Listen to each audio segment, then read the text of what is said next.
Good evening, everybody, and welcome back to Verdane TV and also Stevens Motorsports. That was fun to say. Welcome in, everybody. Showtime Paul Strickland Jr. up here in the broadcast booth for the first time in what feels like an eternity. Great to have you here with us. We're live all over the internet. We're taking over with this massive sim racing, iRacing collab here between Verdane TV and Stevens Motorsports. And I'm here with AJ Stevens. AJ, you're the owner of Stevens Motorsports.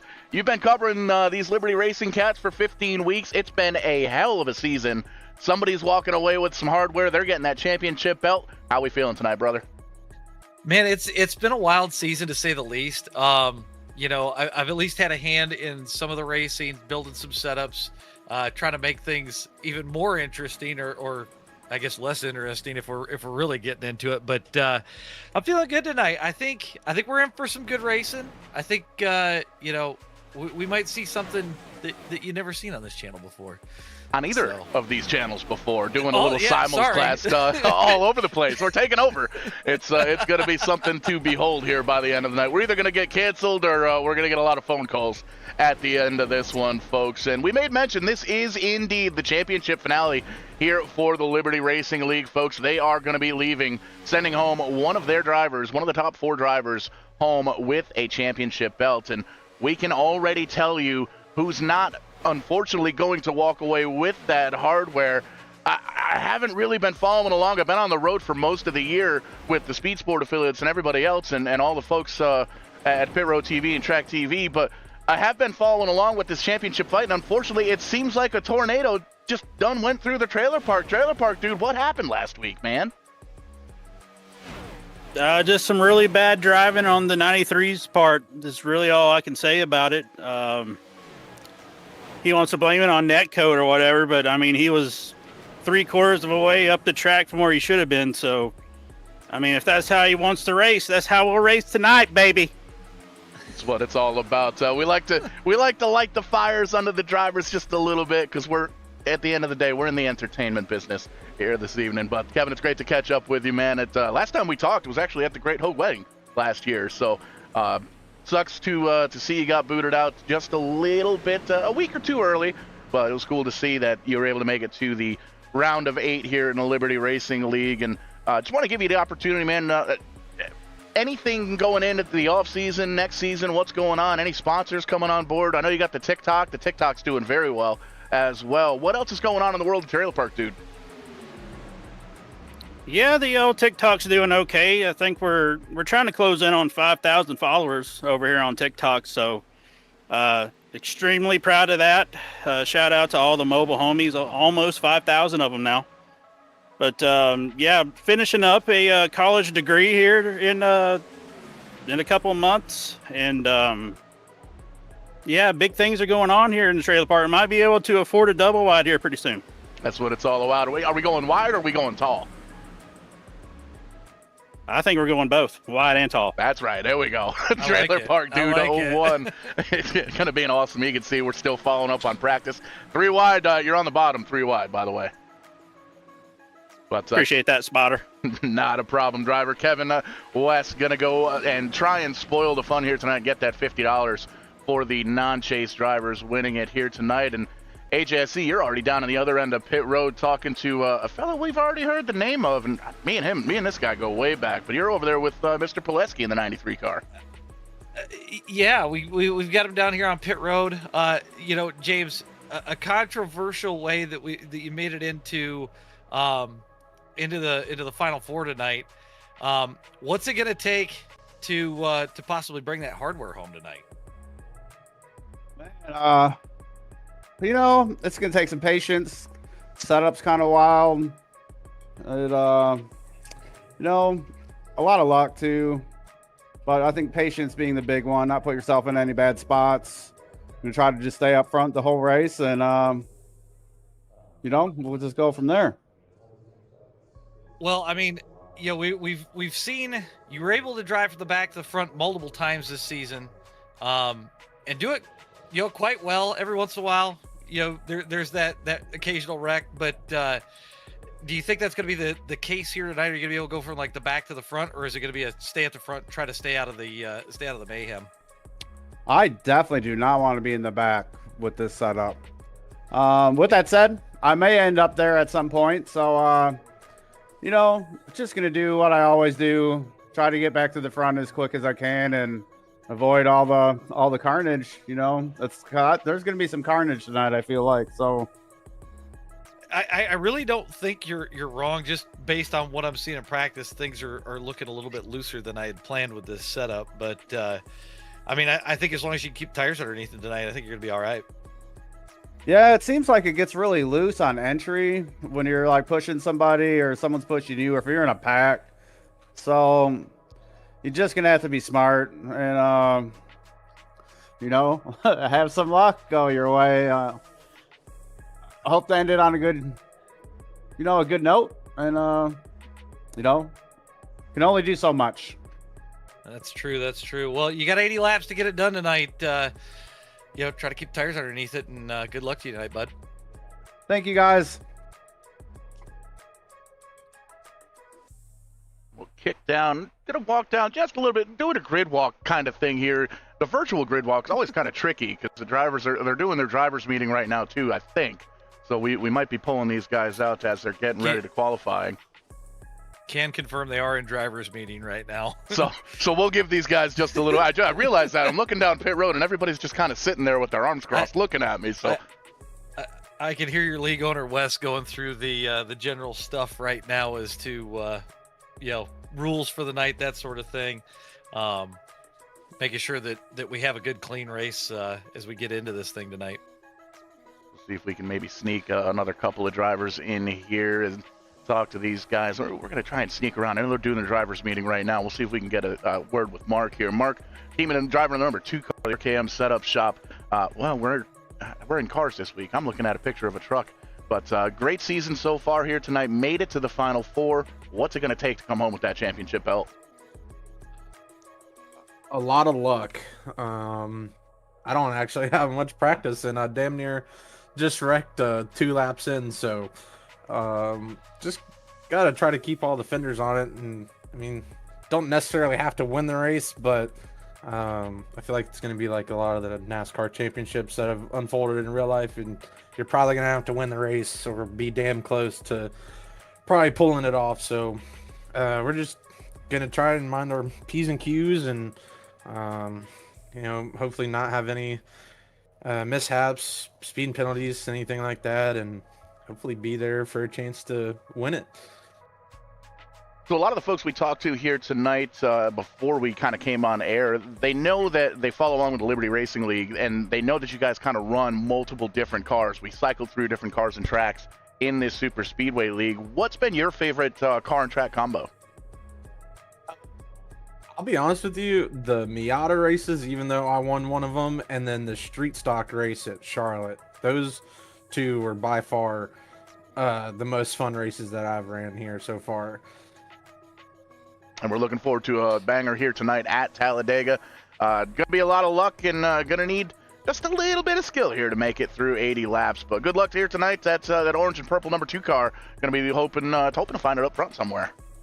Yep, hopefully we come home with that belt, and if I'm lucky enough to do that, we're gonna stone cold a couple beers on video. So that's what it's all about. We might have to get that on the stream. We'll figure that out here at the end of the night for sure. But that's gonna be Mark Keeteman Jr. in at the number 2 car. Looking forward to him putting on a show here tonight. And we've got 2 more of these championship drivers that we can try and catch up with. Just kind of trying to look through and see who's around and who's available. I'm not seeing those top 2 guys, am I?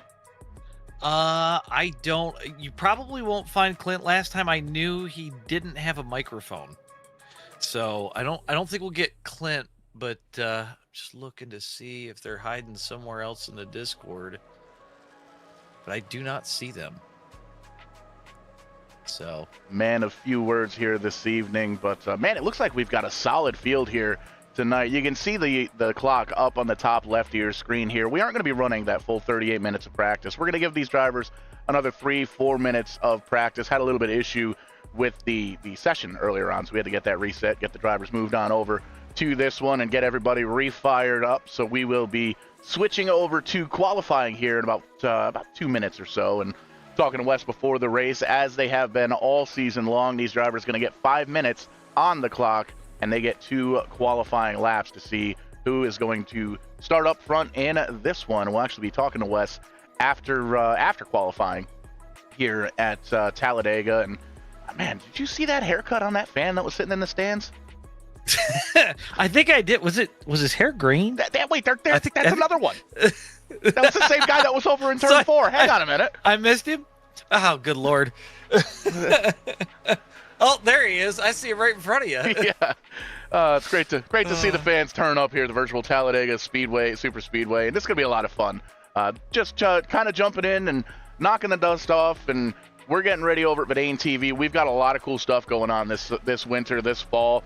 As a lot of folks know, I've been out traveling the country, traveling multiple countries, made it up to Canada last summer as well, doing some camera work for Speed Sport affiliates, a little bit of Dirt Vision, a little bit of Flow Racing kind of sprinkled on in there as well. But we're getting into the winter months, and it's going to get cold outside. The racetracks and the race cars, they're all going to get bundled up in the garages and the shops. And, well, we're going to have to dust off the old iRacing rigs and fire it back up. We've got the NEP iRacing Super Truck Series. They're coming back on Thursday nights. I get to produce their Daytona Duels presented by Xlander Designs next Thursday night.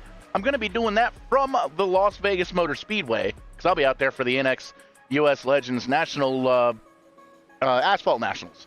So that's going to be an experience, and we may very well have a booth cam for that one. You know, you say that the it's getting colder out. You're going to bring out the iRacing rig. You know, they race these things called snowmobiles on the ice that they put on TV too, which is pretty interesting to watch. You know, and I believe they've even got those on Speed Sport because I got a couple of buddies out in Cheeseland, Wisconsin. Old Vinny and Steve. They've been trying to get me out there to get to do some sled racing, I guess is what they call it. Because I know out there in Wisconsin they've got what do they call it? It's like the Ice Racing Nationals, and then you've got on the other end of the UP of Michigan, you've got the I-500, which is kind of a duplicate of the actual Indy 500, just on snowmobiles. And it's entertaining as well. It makes good TV, and it's it's one of those things where a beer, maybe 2 beers, 3 beers in, it's probably okay, but. It's one of those things that I learned, especially after rolling my ATV a couple of summers ago. If you're gonna be dumb, you got to be tough. So you got to always keep that in mind. Yep. Just wrapping up practice for these drivers here this evening, and had expected to talk to a couple of other drivers here in the top 4. We've got a 4-way battle for that championship belt, and it has been an absolute doozy all season long. And AJ, I know you've been kind of following these guys all season long, all 15 races so far here tonight. Who do you think is going to come home with that belt? Ah, man, after watching a lot of it, seeing a lot of things, I got my eye on oh god, I pretty much all 4 of them. But if I had to pick one, because I've driven with quite a few of them at this point, I've raced with one of them a little bit more on the regular. I almost got to think that we see Clint Econolodge bring home the championship tonight. I've raced against him in the 87s in officials and stuff like that. He can make a loose car go fast. So I'm kind of thinking that it might be Clint's night. And you can see all 4 drivers featured over on the Liberty Racing League Facebook page. And I think I might have to go with a familiar name to super speedways, and I might go with that 93 car of James Poleske, and he ran Verdane Racing back when we were super speedway racing in the NASCAR Racing 2003 era. So he's been around for a very long time, as have a lot of us old heads, old Verdane heads, and super speedway drivers, and all sorts of different personalities that kind of mesh together into the internet. We've had some fights, we've had some good times, and we're getting ready to crown a champion here tonight. We're doing a great big collab on the stream between Stevens Motorsports and Verdane TV. Likes, shares, subscribes all around. This is going to be a doozy. I think so too. And I'm looking at my chat as we were talking here a little bit ago. I decided to put a poll up, see what the viewership thinks. They got Sanchez coming home with the championship. Okay.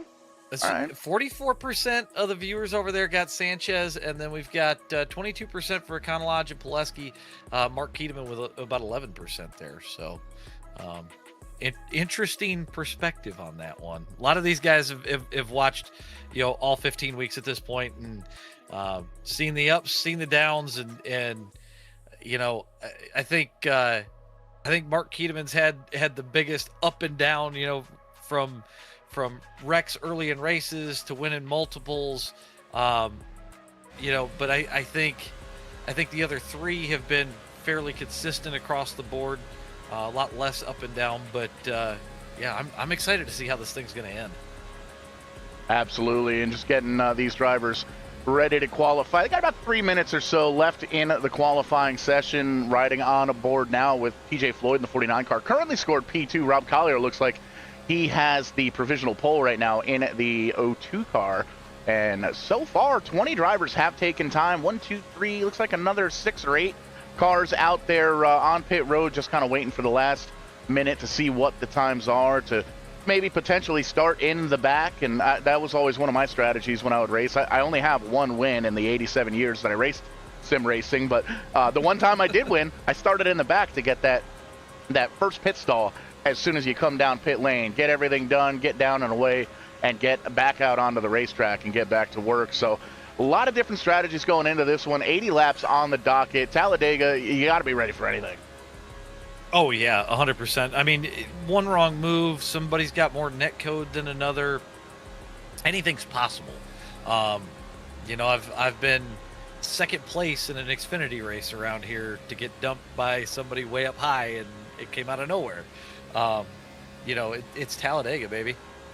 That's exactly it. And I looked over the other screen. I've got your production feed. I'm looking at my production feed. Let's take a look at this side-by-side here. New tools and toys at Vidane TV. Riding on board and taking a look at Alex Griffin in the 47 car. He's going to pull it down to the apron. He's going to come across the line P2 right now. Looks like 0.132 seconds behind that 02 car of Rob Collier, with about a minute or so left over. And as it does that, it switches me over to the next most exciting driver, and I'm not sure who that is. But it's going to be visiting that a couple of times here this evening. A little picture-in-picture, side-by-side. One of the new tools and tricks that we've got here at Vidane TV. And if you look on the bottom left of your screen there's a great big empty spot that your brand, your logo, your business name would look fantastic on. Our DMs always open. Be sure to give us a shout. We've got some sponsorship. We've got some advertising. We've got some marketing packages that will fit your budget as well. And AJ, I'm sure you guys, you and I were talking before we came on air here. We've got a lot of racing coming up with both channels here. Have you got any room for some marketing, advertising, and some partners? Oh, I've got all the room for marketing, advertising, and partners. I've got, as everybody on my channel knows, we've got the SCAR 3D guys. I'm in process of getting ready to bring on their truck series for Thursday nights. I also have the NASCAR Throwback series we do every Wednesday night. So yeah, there's definitely some options there. Everybody that's over on my channel, or if you're not on my channel, if you go over to Stevens Motorsports on YouTube, you can find all my socials on how to get a hold of me. Shoot me a message. I'd love to have you on the channel. Absolutely. And we're riding on board with the pace car. I didn't even know we could do that. How about that? The pace car up in the front of the field. And we'll take a few moments here. Wes has gone through his driver's meeting. He's gone through everything. He unfortunately not fighting for the belt, but he's going to try and get that $50. Wes, how we feeling, brother? Paul, what a voice! I haven't heard this voice in forever in my ear. I'm not used to this, You Paul. heard this voice a month ago when we went up to Buffalo and we watched the Bills dominate. Welcome to Vidane TV. Sorry, I haven't done that in a couple years. First of all, I want to thank you and AJ for putting this on. AJ has done a hell of a job for 15 weeks, but we had to bring in the OG of Vidane TV into the finale here at Talladega. Thank you guys. First of all, thanks to all the drivers. We've yet to have a race underneath 20 drivers, which says a lot of the commitment these guys have made. There's only 4 people racing for a championship. We have 24 active drivers in here. That means 20 of us are out here just to have fun and race for $50. So I'm excited, man. It's a double-edged sword when you're an admin / owner because you got to put up with the nonsense and some of the drama, but we do so. Shout out to my other admins as well that have helped throughout the season. RJ in the Eye in the Sky booth, keeping an eye on it. And yeah, man, we're ready to go 80 laps here at Talladega. Going to be a whole lot of fun. Wes, what's it going to take to win here tonight? I got 2 beers left, 3 or 4 more. Honestly, it's going to take a lot of patience and it's going to take a lot of luck. You got some really fast guys here that this is mainly what they do. Alliance Motorsports is really good with the fuel saving. Rob Collier's just really good all together here. Then, of course, you got K Cars running for a championship. It takes a lot, skill, patience, and a little bit of luck. Absolutely, and it's going to take a little bit of all of those things here this evening. Fire them up on the blender, add a little bit of ice, a little bit of Tabasco sauce on the top for the kick, and then you get yourself a championship finale. Wes, good luck tonight here. We'll talk to you after the show for sure. Thank you, buddy. What's that saying? Something about popcorn and warming it up? Go do it. Yeah, warm it up now because we've only got 2 pace laps. Good luck, Wes. 10-4.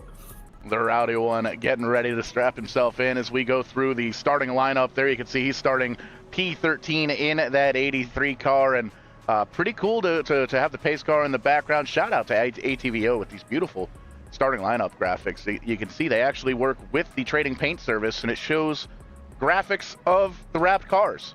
So how neat is that, AJ?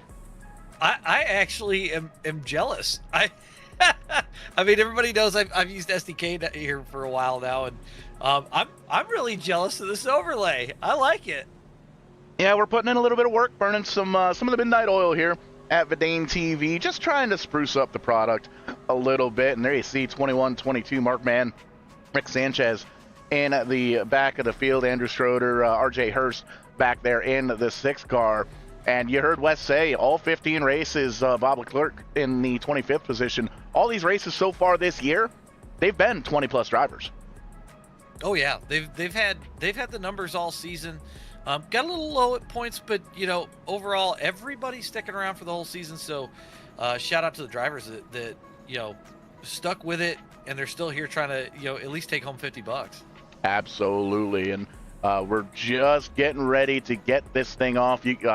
Off the starting lineup. We're lined up 2 by 2. You can see those pace lights, they're off. We're getting ready to do battle for 80 laps here at Talladega Super Speedway. First race we've had on here on Vidane TV in probably 6-8 months, and the first time we've done a big collab like this. I'm excited. The fans are excited. AJ's excited. Chad's excited. Let's do a little bit of racing. Pace car takes the hard left turn down to the safety of pit road, and we wait. We wait, because Talladega start-finish line's all the way down in turn 1. We all know the story. We're trying to sell tickets down there. Always a good idea, because all the broadcasters forget that they have to fill in for this long part, because they don't hit the green button till here. Green flag here at Talladega for the Liberty Racing League Championship finale. 4 drivers on the docket. One of them leaving with a championship belt. Let's get it on. Rob Collier out to a decent start so far. We didn't see him check up too much on the start itself. I got my eye on that 02 car tonight because he made mention last night to everybody and put him on notice that he wanted to bring home $100 after winning last week. Absolutely, and when you're able to kind of take a little bit extra of that sponsor money and put it towards the racing program or the racing rig, or maybe it's the beer fund. We've all got that little bit. Every little bit helps here, and we've got a little bit of a graphic issue with that fast lap time here, but getting ready to cross the stripe for lap number 1. Rob Collier in that 02 car going to hold on to it, but you can see Scott Thompson in the 75 on that high side. He's got a little bit of help up top. There's 5-6 cars right in a line, but bottom side just a little bit too strong. Yeah, I think right now, just knowing Scott, racing with him a little bit, I would not be surprised to see him kind of move out of line, move towards the back, just so you're there, long run, right? Like, especially with this car as lucid as it is, if you're still trying to figure out, I don't know if I'd want to be at the lead of these packs. And you can see the drivers very low on air pressure to kick things off. Sparks dragging on the bottom. We've heard a lot of the drivers say that this setup is very loose. AJ, you put the setup together thinking that it was only going to be about 100 degrees here at Talladega. The track temp was about 135, 140 degrees. So I goofed. I goofed a little bit. Yeah, no, when I tested the setup, it was a real smooth setup, real fast. We didn't see any dragging. Unfortunately, between me and Wes, I think we got our wires crossed a little bit, and you know, we wound up with something that was a little bit faster, but also a little bit looser, unfortunately. But the beautiful thing with that, it's a fixed setup league. Everybody's got the exact same thing. Exactly. So, got to give a shout out to everybody tuning in all over the interwebs. Little bit of a collab here this evening between Vidane TV and Stevens Motorsports. Vidane TV chat always hopping, giving a shout to the National Racing Network. Chris Graham, yo, yo, yo. How we doing tonight, brother? Thanks for tuning in. We got some big stuff on the dockets coming up here in the next couple of weeks, coming months as well. And we're a couple of laps into this one here at Talladega, AJ. Things are going pretty smooth so far, but don't let that fool you. Yeah, I've been really impressed so far. A lot of guys giving and taking. I think everybody, like we were just talking, setup's loose, so kind of tiptoe it through the corners, figure out your lift points, figure out your acceleration points, and try not to create the big one in the process. New graphics package getting put together here at Vidane TV, and that comes with some new tools as well. We took a peek at it during qualifying, but there you can see on the left-hand side of your screen, the front of the pack, a little bit further on back there on the right-hand side, in that bottom left, there's a great big square that's got no logos, got nothing. It's a real good spot for your brand or your logo or your company as well. So sliding those DMs, they are always open. We've got a lot of marketing packages between Vidane TV and Stevens Motorsports. We would be more than willing and more than happy to help grow your brand and get your name out there in front of some of the most brand loyal folks out there. You talk about brand loyalty with race fans and NASCAR fans. When you start to talk about brand loyalty with sim racing and sim racers, it's a big deal. Oh yeah, for sure. You know, there's a lot of guys, especially in the sim racing world, once they get into using a specific product or whatever, they stay with it. You don't see them change a lot. And I think that's just, you know, just like a regular racer, comfort, you know, familiarity, all those sorts of things. Getting a little bit dicey for the lead, but it looks like they get it sorted out. You heard the crowd pop just a little bit. Rob Collier still holding on to that lead. Championship contender, though, right on his tail. Mark Keeteman in the number 2 car in his tire tracks. You can see he's trying to chase down and bump draft with the Teletubbies. I think it's so funny of Rob's paint scheme. I give him a lot of grief about it because he's got a Care Bear paint scheme for almost every car that he races, and he really likes to break them out at places like Talladega and Daytona. Yeah, back when and I've raced some goofy paint schemes in my day. I remember back in the day, Steve Lavender, creator of Trading Paints, way back when, he told me to come out and run this super speedway race. I already got a car painted up for you. We're ready to rock and roll, brother. And I downloaded the car. I didn't look at it, and I was number 48 Strawberry Mountain Dew Tampax car. So, you know, there was that going on. But lots of cool paint schemes. It's great to see that iRacing and Trading Paints really allowing the creativity for these drivers to put their paint schemes together and do all that. And you can see a lot of talented painters and designers out there that really don't get the recognition that they deserve. And iRacing always kind of provides that stage, provides that platform for some folks to get out there and do some graphic design and make a little bit of money and potentially get some of their paint schemes put up on real cars. And it's always cool to see that. We're still rocking this side-to-side box, man. I'm loving the new toys we've got here. It's funny you mentioned the paint scheme stuff. Like, some of my favorite ones are guys that'll go and do a throwback scheme on, you know, the newer cars, or like it seems like the ARCA car is one of the ones that a lot of guys put the older schemes on, or at least the Gen 6 schemes on. And there's some guys that really go to great lengths to make them as historically accurate as possible. It's kind of wild.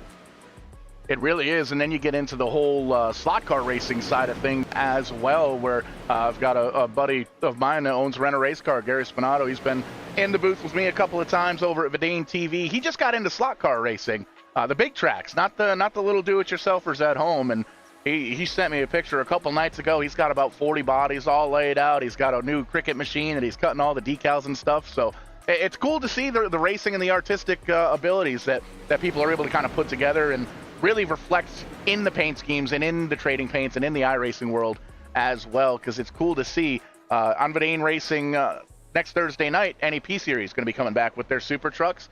All of their super trucks match the late models that they race in real life, so the paint schemes kind of mirror that, and it's always kind of cool to be able to see your favorite driver out at Winchester or out at Jennerstown or Stafford Motor Speedway or any of the tracks along the East Coast or out in the Midwest as well. You kind of see those paint schemes come back to the iRacing world when we get into the cold months. So always cool to see that. And you can see the front five kind of broke away just a little bit here as we cross the stripe for lap number 10. We had Scott Thompson in about the middle of the pack lose it about a lap or so ago, and I don't know if that kind of affected this with a checkup back there or what. But you know, overall, everybody's still running pretty smooth. Yeah, 24, 25 drivers taking the green flag here this evening. It looks like the 42 car may be down a lap. And you can see that 45 car back a little ways. It sounds from what I'm hearing over the radio, there may be an issue with a black flag and them not being able to clear it, but I'm not 100% sure. That could be interesting. We have our driver chat turned off for very obvious reasons. We like to try and keep it at least PG-13, and sometimes the drivers get a little bit hot, so it's good to have a co-producer that's able to kind of listen in and fill us in on what the drivers are saying. That could be huge, especially if it's one of the championship drivers. Do we have any idea who it could be? It is the 42 of Bob Leclerc, so not one of the championship drivers. So, but unfortunately, it sounds like I'm not really sure. It sounded like maybe he got DQ'd for something. I'm not sure what he would have gotten a black flag for. So, but yeah, it looks like Bob has retired for the night. Yeah, down on pit road, it looks like he's parked behind the 48 car. It looks like they've got him set up on the dashboard, and they've got the crew hanging him up on the pit board there this evening. One of the more entertaining pit signs I think I've seen in the world. Hopefully we don't get canceled for that. But it's all good. Rob Collier in the O2 still up front, holding on to it. Robin Stevens in the 33 car. The Flintstone machine pointed in the wrong direction, and looks like, see if we can pull up that side-by-side and get a quick little replay. We'll figure it out here, folks. It's only live TV, and find out exactly what it does. We push the little side-by-side button, we get the instant replay graphic, and I timed that out wrong. I might need you to back that up about 20 seconds. I get you. We're all kind of doing this by the seat of our pants here, folks. Bear with us just a little bit. I was already starting to see, like, wait, the wife's on pit road. This is not normal. And it looked like she just got a little arrow loose off the 5 car, Rick Sanchez, going down into the corner. So riding the struggle bus tonight.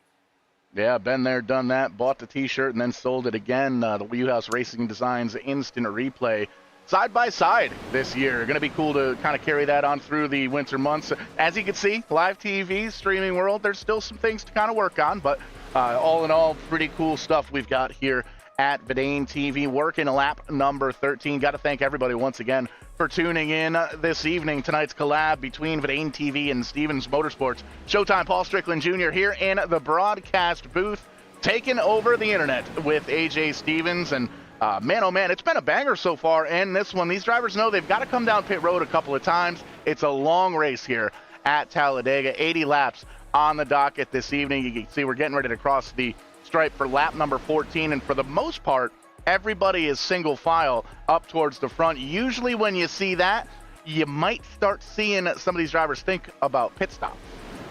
That's what I was just thinking as well. I'm looking, we're 14 laps into this race.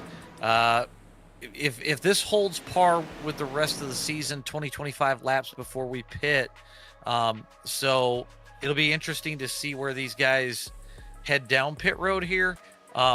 But yeah, if I'm in this position, I'm already trying to figure out who am I going with, what's the plan, you know, how are we gonna get on pit road and off pit road without any major issue. And a yellow flag comes out. We'll see if we can find exactly what that was. Does our replay button work? It does. Oh, it's still snowing on our replay button. It looks like Alex Giffen may have been involved in that. There he is. Ooh, big time damage with that that nose in the 47. We'll back up that.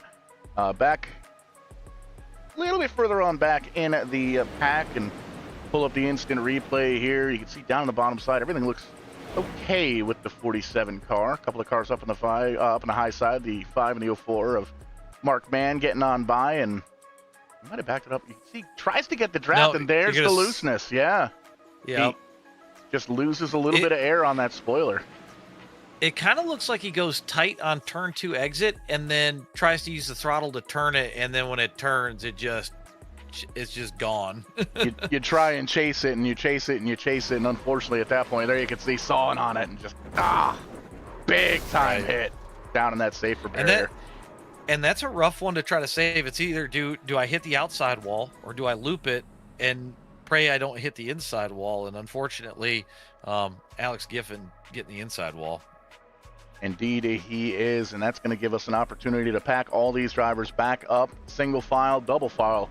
Well, once we take the restart there, lights on the non-manufacturer specific pace car, the 02, the 2 up in the front 2 spots, the trailer park 2, the 01 car in 4th, Wes Hogue and Clint Econolodge rounding out the top 5. Actually, that's the top 6 as they're all still chasing Rob Collier. If we scroll all the way up to timing and scoring, we'll see that all of the drivers are listed. Let's see here. I'm just kind of curious.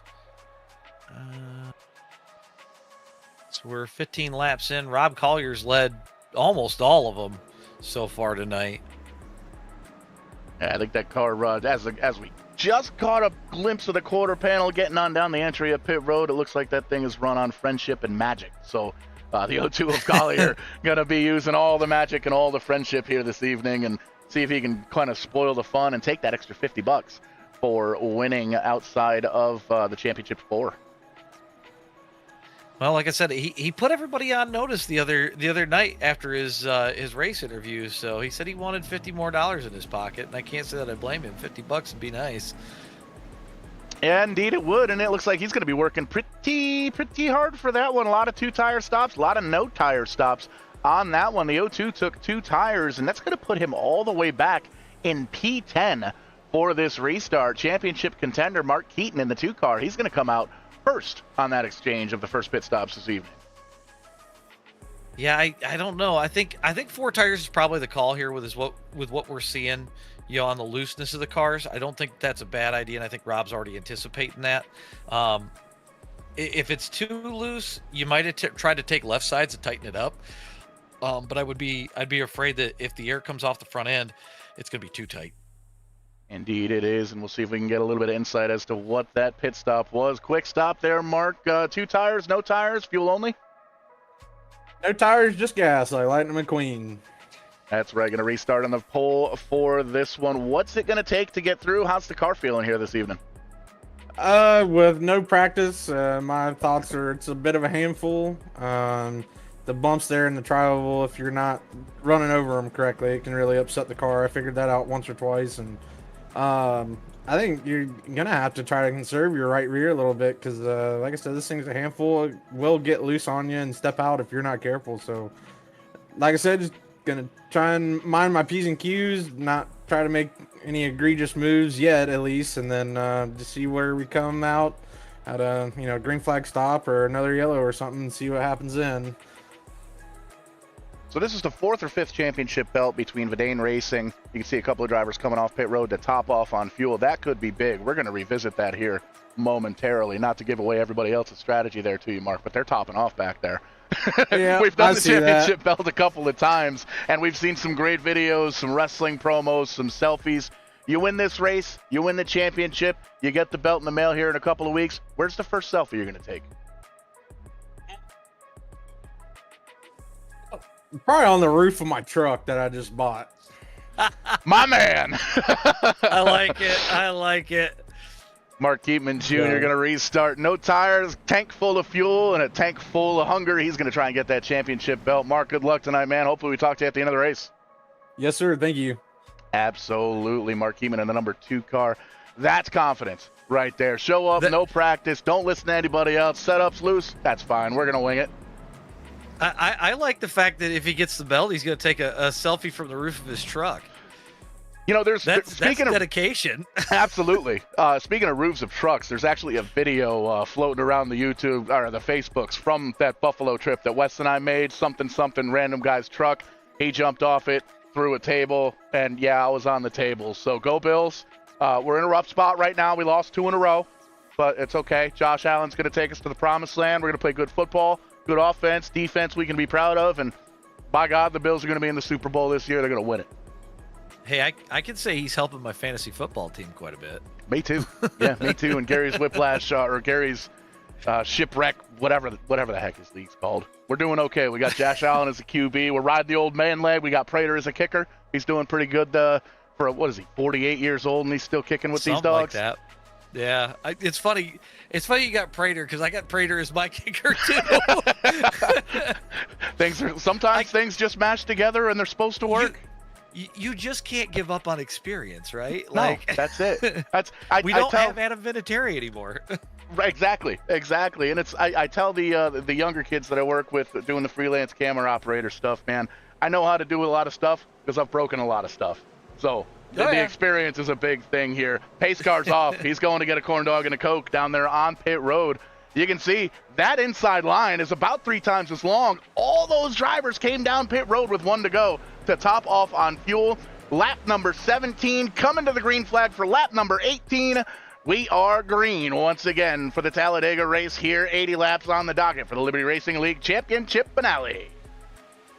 You know, I almost think that the fuel strategy there, it may pay off. If this thing does go green, it could extend that in you know, if we see a caution after those guys pit, it may play into their favor. Absolutely. We've seen that time and time again, and you can see Wesley Hogan, the 38 car. He's going to try and make a little magic happen, a little CB attitude on the hood of that car. He's rocking that 5th position right now. He wants to win this race. He wants to keep that $50 in the sponsorship money and put it towards next season. He's given me a little bit of insight on next season, and it looks like it's going to be a whole lot of fun, as it has been here. We've covered a bunch of Liberty races over on Vidane TV. You had them all season this year, and well, now we're both getting them for this finale. These guys are putting on a show here for us. Oh, for sure. You know, I'm excited to see if we see one of the championship guys kind of, you know, work their way towards the front. Obviously, Mark Keeteman up front, but do we start to see kind of a 4-way battle as we get down to the lower end of the laps? A little bit of a wiggle there from the 49 car, TJ Floyd, but he gathers it back up. He's going to think about it for a minute. You can see he's given just a little bit of room there behind the 0-2. Rob Collier back up into the 6th position. That high line's starting to pick up a little bit of momentum. More and more drivers heading up towards the top side of this track. And with this setup being this loose, do you start to see these guys move up this high this early, or do you think they're going to try and hold on and wait till towards the end of the race? I think so, because you got to think about it this way, right? With it being loose, if you run the mid lane, it opens the corner up a little bit more. You've got more room to do things with. The other thing is if you try to pin it to the bottom for too long, you're going to heat that right rear up. That car's going to go for a walk a little bit more. So I think the mid lane is probably the place to be, but you know, who knows? We might even see a Larson line out of this thing later on. Seen a lot of different things here at Talladega. Oh, trouble for the 75 car. Gets sideways down on the apron. Massive save for Scott Thompson. He's going to lose a ton of track position. We stay clean. We stay green. A quarter of this one in the books. That is tough for the 75 car, but it looks like he may be able to tack on to the tail end of the draft. Maybe not. That's going to be tough. That is a big-time mistake there, unfortunately, for the 75 car. And James Poleske winds up to the lead, going around his teammate Mark Keeteman there. Just like that, action picking up in a big way here on Vidane TV and Stevens Motorsports. 93 up in front, and Cole Bohannon, the 83 Cole Bohannon car, rather, driven by Wes Hogue in the 38. He's up on the high side once again, and there you see him. He's on the back bumper of the 01, a trailer park dude. Those guys work very, very well together, and I think they're going to try and put something together on that high side here. I think they could get it done. I mean, we've seen them all season kind of hook up and, either whether it was getting laps back for one of them or rushing to the front together to try to get a win. You kind of see them together. It's almost like they've got a magnet in each one of their bumpers, just keeping them together. 59 laps to go. That last time by 2 by 2 by 3, almost little 3-wide action there in the third row. A little bit squirrely there for Wes Hogue. As we see, we're riding on board a little bit, or we're looking a little bit further on back on the right side of the screen. The 05 car of Michael Ziegler back holding on to it, and you can see the chaos up towards the front, 2-3 wide, the 3 car all the way up. They call that Talladega BR for some of our older audience. I'm just waiting for one of these guys to wind up near the catch fence like Bobby Allison in 1988. Oh man, yeah, we've seen some spectacular wrecks here in the iRacing world, especially with these. These are technically Gen 5 cars, I believe. So they're kind of a mix. They're basically like trouble! Tomorrow. Can't see what number it was. Oh, Wes Hogue in the 38 car hard into the outside wall. Oh man, there's another the country time car up into the outside wall as well, but we still stay clean and green. It sounds like we got some more carnage up towards the front as well. No, we're still clean and green up in the front, but Wes Hogue hard hit in that 38 car. 48 car around as well. There's trouble all over the place. It seems like caution flag now going to fly, and we'll see if we can back that up. And like we said, folks, we're still working on the whole graphics package and all the buttons and the replays and the side-by-sides and the picture-in-picture. There's a lot going on. Bear with us just a little bit. We'll get it all sorted out as we take a look at EOS Racing Design's instant replay. And see, you've got the 48 queued up here. We'll take a peek at Wes here first. Yep. You see him, he's on the outside line. He's pushing the 01 car. Push, push, push. Everything looks good so far. I believe it was in the corner. I caught it just out of the corner of my eye. As you can see, just right up. I don't know why you would want to, but you wouldn't be able to put a piece of paper in between those two cars there. I don't know what that was. It looked like something broke on that car. Interesting. I don't believe there was any contact from front or behind. Maybe a little bit of neck coat off of one of them?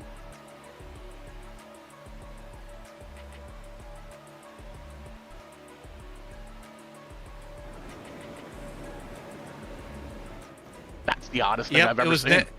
It's late net code. I've seen that before, and it happens at the weirdest times, and I don't understand it. But I've got Andrew Schroeder queued up here, and you could see the 45. And that's gonna be Adam Kolakowski's already up in the wall, and I think he was trying to avoid Wes here.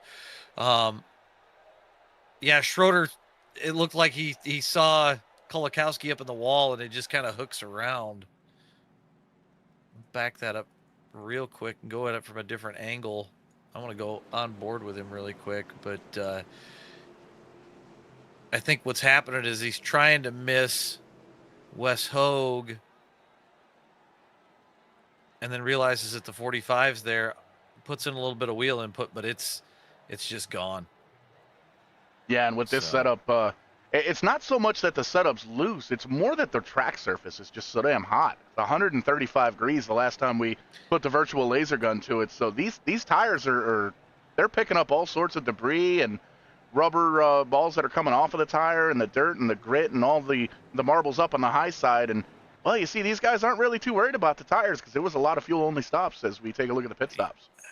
Yeah, I think with this being an older tire model on this car, I would be really worried about tire temps, wear, all of that stuff. I mean, this was a short caution, so I think a lot of guys that took 4 tires took fuel only and kept on rolling. So,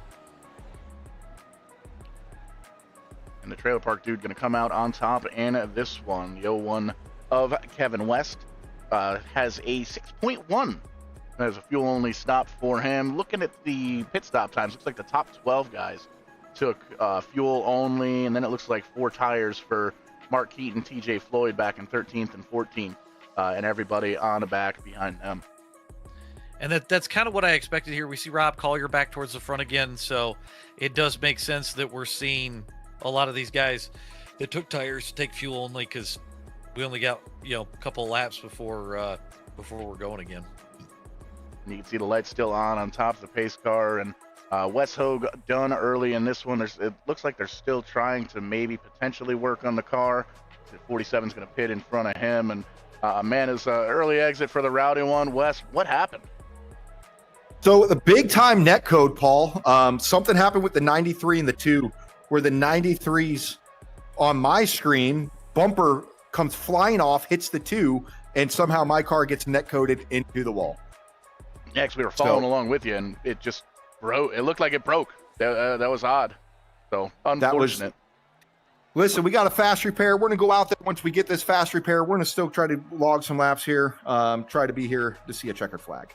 Absolutely. Yeah, you got 4 drivers going for that championship here. Who's your pick to win tonight?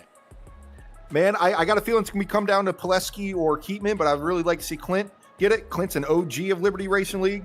It would be cool to see him get it, but I wouldn't count out that 5 of Rick Sanchez. He's Rick's typically up front, and it's uncharacteristic to see him further in the back, but don't count him out. Absolutely, and lights off on the pace car, getting ready to line them up 2 by 2. Here comes the tow truck, Wes. It's time to get back to work just about here. We'll talk to you after the race. Thank you, buddy. The Wes Hogue down, but not out. Going to be a couple of laps down in this one, but instead, you heard him. He's got a quick repair. He's going to get back out there, log some laps, and get some time for the sponsors. Get out there, help out maybe some teammates, some buddies, and put on a show here for the fans in attendance and the hundreds watching around the world. I'm looking at who's going to lead us to green here, and I think the trailer park dudes probably put some guys on notice that the tornado didn't come close enough the other day. That it has. I hear there's one of the best things about racing and sim racing. We like to bridge the gap here at Vidane TV. Trash talk is universal, and unfortunately, what happened with the trailer park dude last week, that the guys have just been busting on him on social medias, on the Twitters and the Discords and the Facebooks and the TikToks.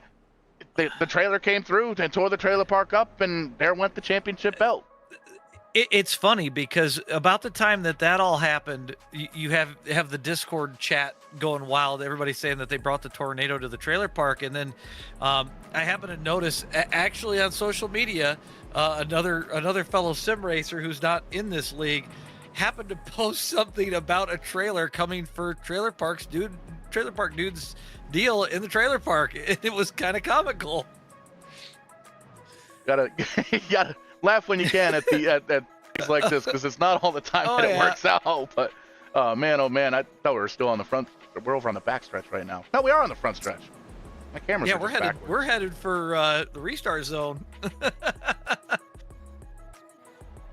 There you see the pace car down at pit road once again. Poleske and Wes up on that front row. A couple of drivers once again electing to come down with 1 to go and top off on fuel. We've seen some of these long super speedway races come down to fuel mileage, especially if this one stays green. And the green flag out once again. There you see Barney in the flag stand, giving it his all, letting everybody know that it is time to go. Trailer park dude gets a bit of a jump on that outside. There are a couple of drivers now, 6, 7 of them to be almost exact, as the Geico car going to dip down to the bottom. He's going to tuck in between, that's a new word, behind the 126 of Robert DuPont. The interesting one is we've got 3 championship contenders sitting 4th, 5th, 6th. And I'm looking for our last one. Mark Keeteman sitting in about 10th right now. So they're all kind of together. And that's what's crazy about this format. The 4 drivers, they're all running within the top 9 right now. You made mention 3 of them in the top 5. Whichever one of them finishes ahead of the other 3 is the champion. There's no other points, nothing else. They fought all season long to get to this point, to get to those final 4. It's a fatal 4-way. It's a cage match here at Talladega Super Speedway. Whichever one of these drivers comes home with a better finish, they're going to be leaving with that hardware. Yeah, I'm just trying to figure out which one's going to come off the top rope here, like Austin, and take that belt home. Well, we already heard we might get a beer bath here later on. We're going to get some stone cold action with the belt. I'm here for it. Absolutely. I'm here for it. Like if he puts it up, we're going to have it up on stream if we can pull it off. Oh, absolutely. That's that's one of the things that big time trouble up front. See if we can take a peek at that one. 44 driver going up into the outside wall. It is going to bring out the caution flag here in a big way with 53 laps to go. Anthony English, that good wrench car, looks like a bad wrench car now at this point. We'll see if we can back up the instant replay, and well, it looks like you've got it there too. So let's try something new. Let's try something new. It's live TV. Okay, we don't have a way to synchronize this, so we're going to do this old school. So we're going to do the U-House Racing Design Instant Replay. Graphics going to come up. We're going to go side by side, and then we're going to go play. Wait until I see. You're right on it. Right about there. Boom. You've got it slow motion. I've got it full song. We've almost got that synced up. Pretty close. There we go. Yeah. Couple of different angles on it. It kind of looks like I almost feel like Mark Keeteman getting a little bit underneath. Maybe it takes the air off of that spoiler a little bit on the 44. Because I don't see any bump, and it sends him around. Yeah, you can see taking a look at the onboard. You can almost feel the back end of the car get lifted up, and you can really hear the air in these cars almost by design. But man, that's a tough break for the 44 of English. He's been running with these guys for quite some time. It looks like he's still trying to limp that car around the pit lane.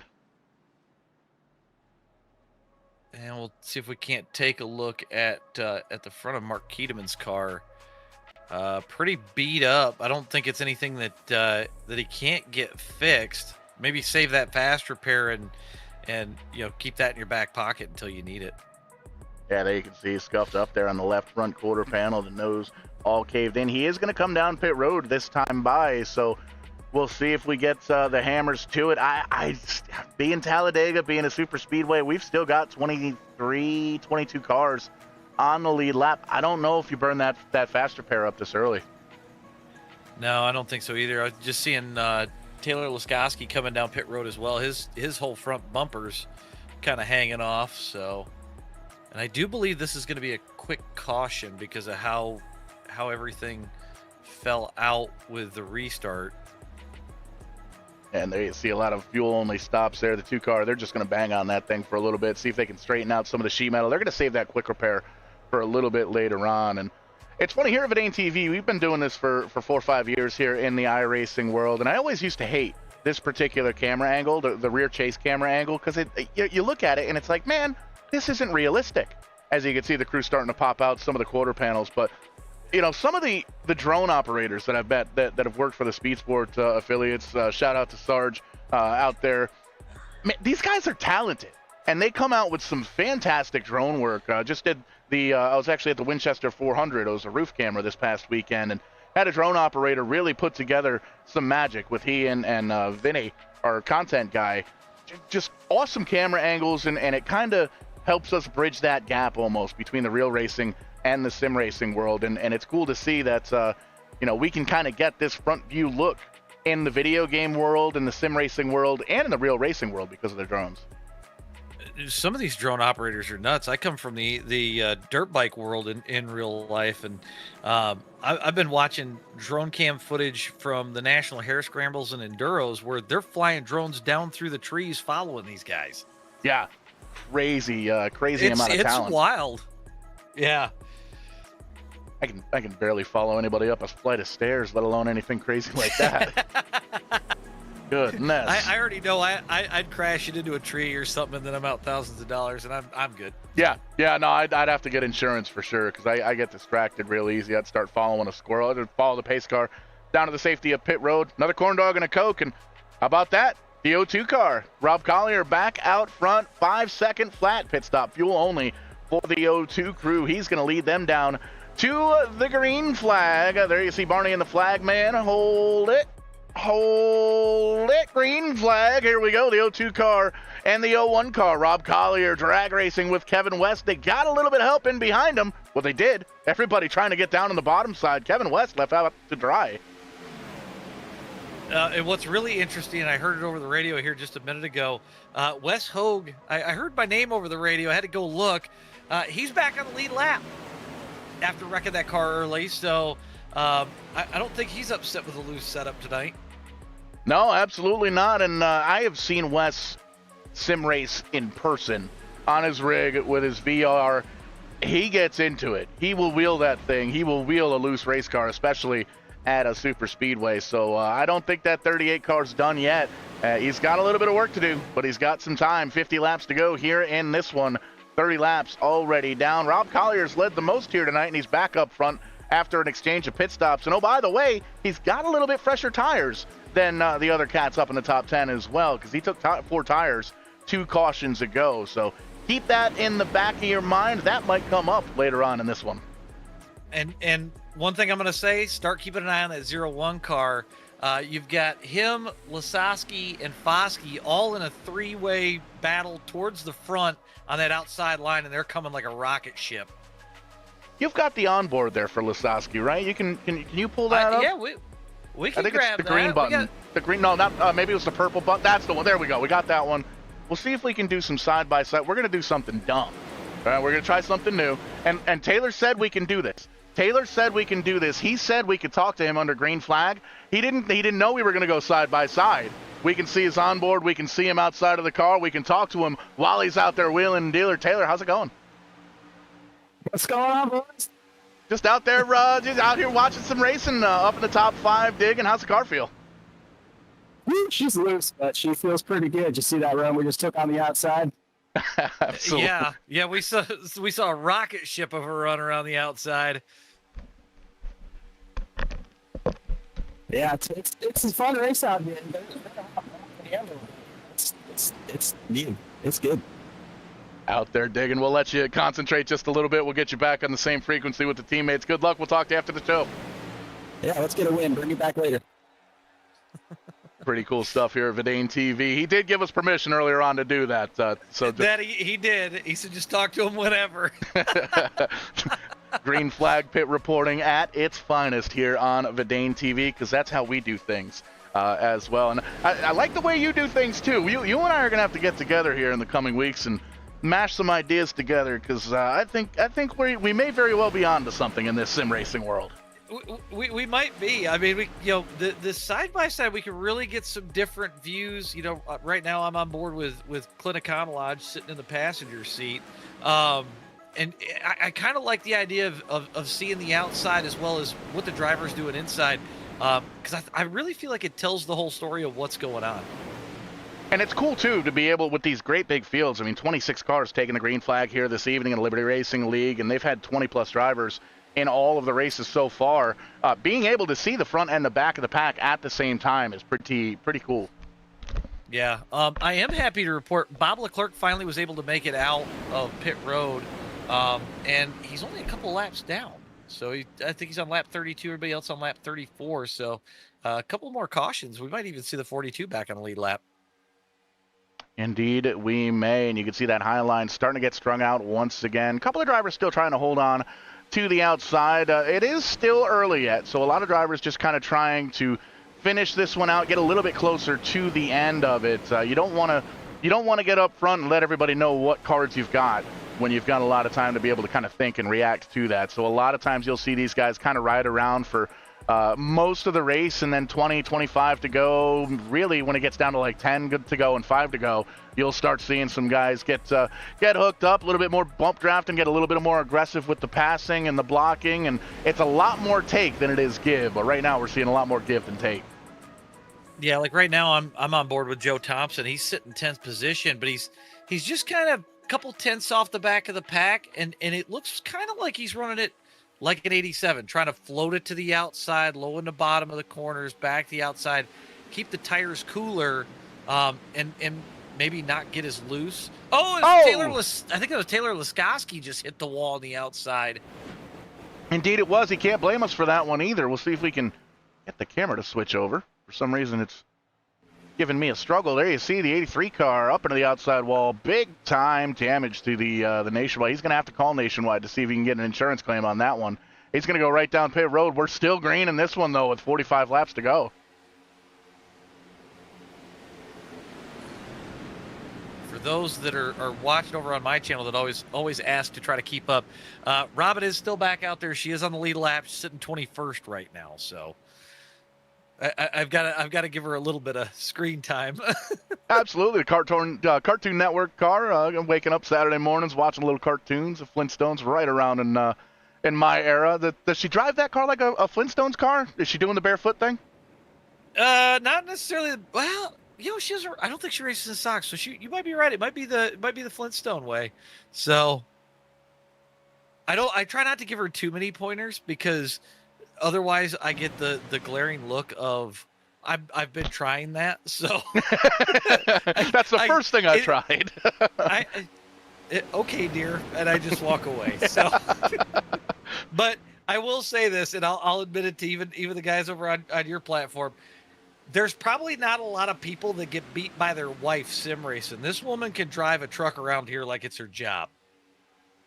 I can't. I can't run the cars. I can't run the trucks. I can't do the jumpy trucks. I can run my mouth really good. I talk really fast. So I mean, we're doing the TV thing now. We're getting squirrely. Trailer Park dude, he's up in that BR line trying to torment the trailer park. It looks like.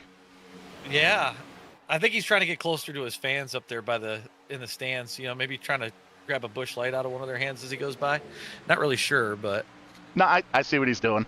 He went to go pick up Hogue. He went to go pick up Wes. Oh, there's the 38 car. He's up in the top 10. He's gonna be leading this race here in a couple of minutes. The 38 car. He knows what to do with a loose race car, and he's one of the best I've seen here on these super speedways. I've teamed with him. I've raced with him online, and I've called many races with Hogue, and great to see him having fun. Awesome to see Liberty Racing League having so much success. Just looking at the point standings and the drivers, and there were over 75 drivers that started at least a race here in Liberty Racing League, and it's only grown by leaps and bounds since he's been doing this. And to see that he's already putting pen to paper for next season is pretty cool, and it makes me happy, and it makes me excited, because, AJ, that tells me you and I are going to be working together again. Oh, trouble! Oh. He saved it. Look at that. 126 car of Robert DuPont. Going to lose some track position. I think that happened to him earlier on here tonight in the Haas Automation car. He's going to hold on to it on the apron, and, yeah, I think he's going to try and get back. He might come down pit road here and try and get some tires, but he holds on to it. We stay green. But back to what you were talking about, even compared to what we saw at the start of the season. We saw quite a few yellow flags, big mistakes out of drivers, and by the end of it here, I mean, these guys are driving a very loose setup tonight, and cautions have been at a pretty decent minimum, I would say. They have. We haven't really had any major incidents here. Just a couple of kind of racing deals. How about some side-by-side cockpit views? Like, this is fun. We're getting a little bit squirrely here with Steve's Motorsports with ATV. Look how loose I believe that was the 49 car got loose up on the top left of your screen, and that, man, oh man, that's going to send Poleske up on the high side, getting way out of the throttle. They're 3 wide there. 4 position. We'll switch the camera angles back. They get it back down to 2 wide, but they are slicing and dicing. You can see that bottom side starting to get a couple of more extra drivers down in there. Might tell you that these guys are planning on pit stops.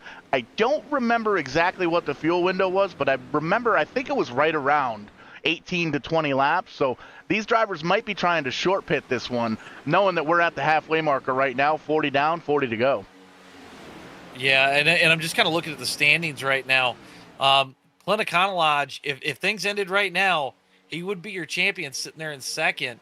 Mark Keeteman, knocking on the door there, bouncing back and forth between third, fourth place. James Poleske right with him in fifth. And I'm looking for our other championship contender, Rick Sanchez, sitting about 10th right now. Did you take my lighter? Oh, there it is. Threw everybody off with that one. still racing 2x2. It's one of those deals. You work in real racing, you work in sim racing. Everything just kind of blends together at this point. Working on some cool stuff on Vidane TV. We're actually working on a graphics package. You and I were talking a little bit earlier here, AJ.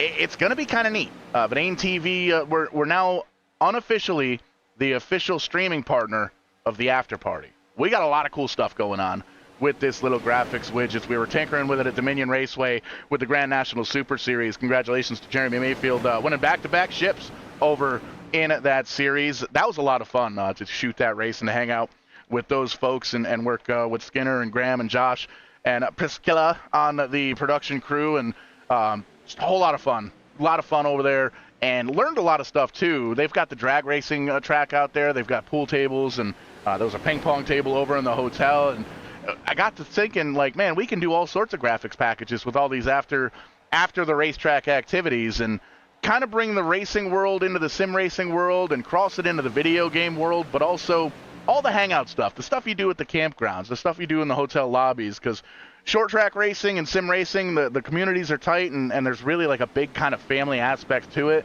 and you want to have fun. So that's one of the things that we're kind of working on, and I'm really excited for. We got a lot of cool people working on it as well, and a lot of input. So be sure to be on the lookout. So that's going to be all over our socials once I can figure out how to get it to work the way I want it to. Well, I mean, when you think about it too, you know, a lot of those guys that run a lot of short track stuff, they're on iRacing. You know, Yes. they're using it as their training tool. Because, I mean, not all of us are going to be, you know, NASCAR drivers one day. We still like to run the super speedways, but, you know, you use the short track stuff and, you know, for that instance, any chance you get to jump in a car that is as similar to what you run as possible, you know, it just kind of keeps that edge going. Oh, sure. And you know that kid, Ty Majeski from out there in Wisconsin, you know, he's got the 2 iRacing accounts with the 10,000 I rating there. I got to film him win the Winchester 400 this past weekend, Saturday night. He stomped the field by about a half a lap. So bridging the gap, man, it's been super cool for me. I've been able to meet a lot of folks from the sim racing world, just being at the racetracks and hanging out and, you know, just coming up and saying hi, and I love it. You know, I love the community aspect with the racing world and the sim racing world, and really like being able to bring the two communities together. And that's why we're working so hard, and that's why we're so excited with what we've got planned here for this winter and then leading up to next year.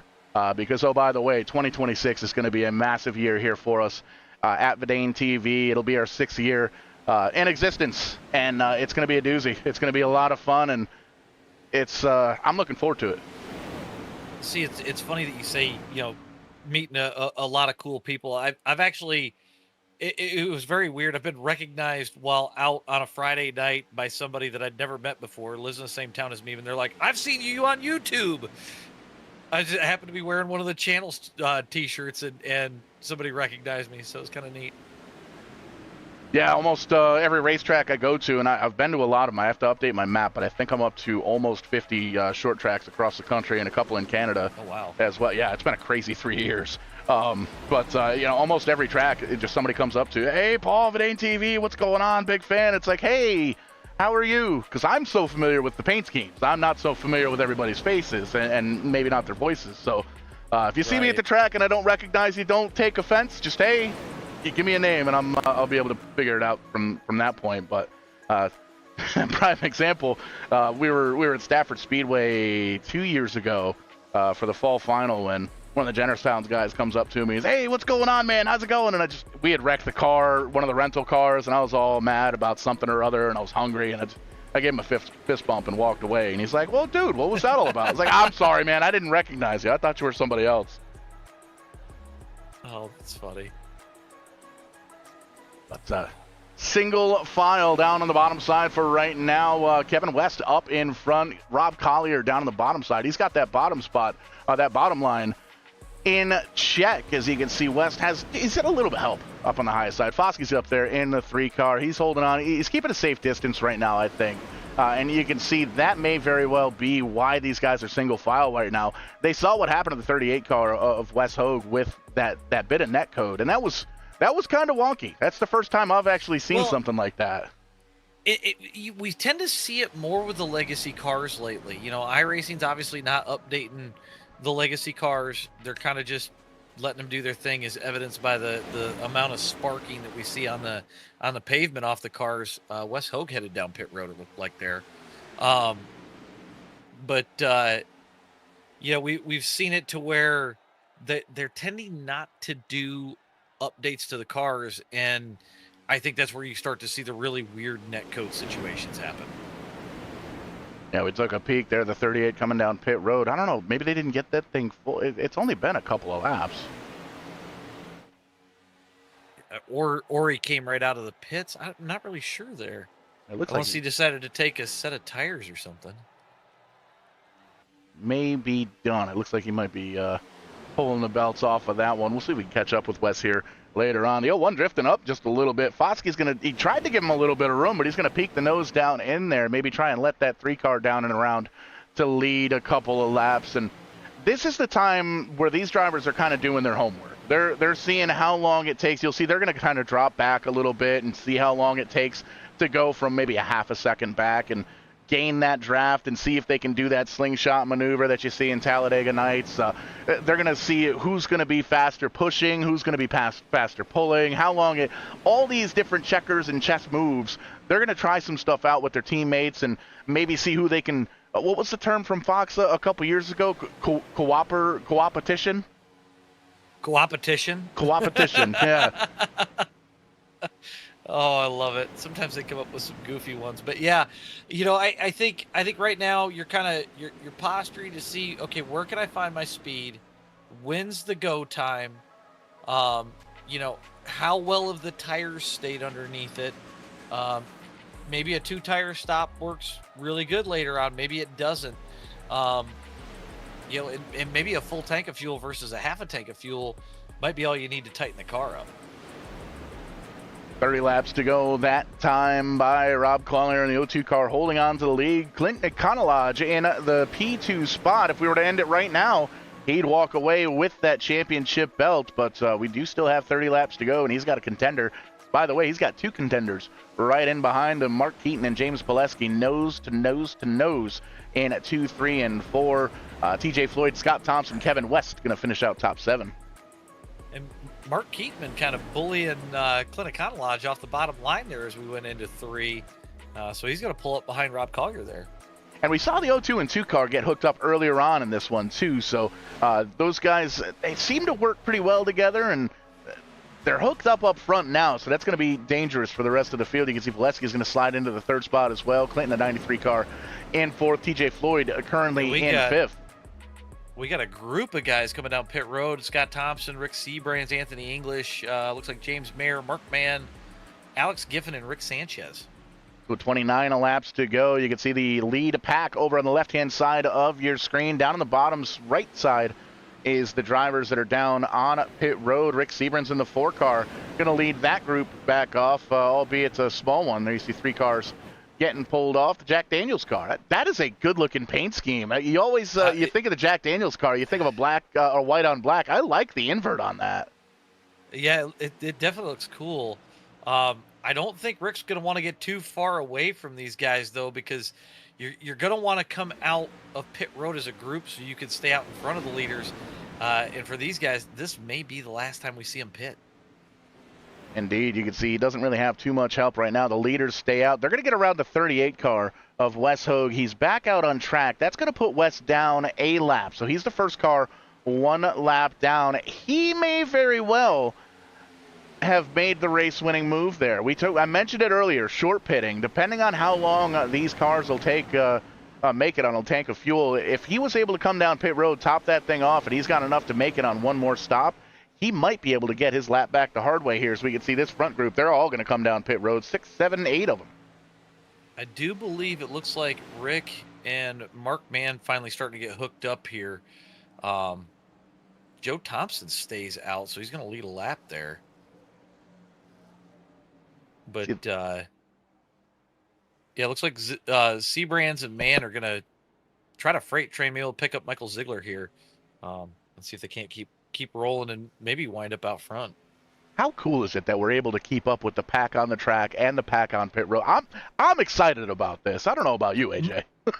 Most of the time when it's just me, it's like I got to keep clicking back and forth. Yeah, right. You know? Now you just watch everything. This is cool. It's almost like Red Zone. This is easy. Yeah, right.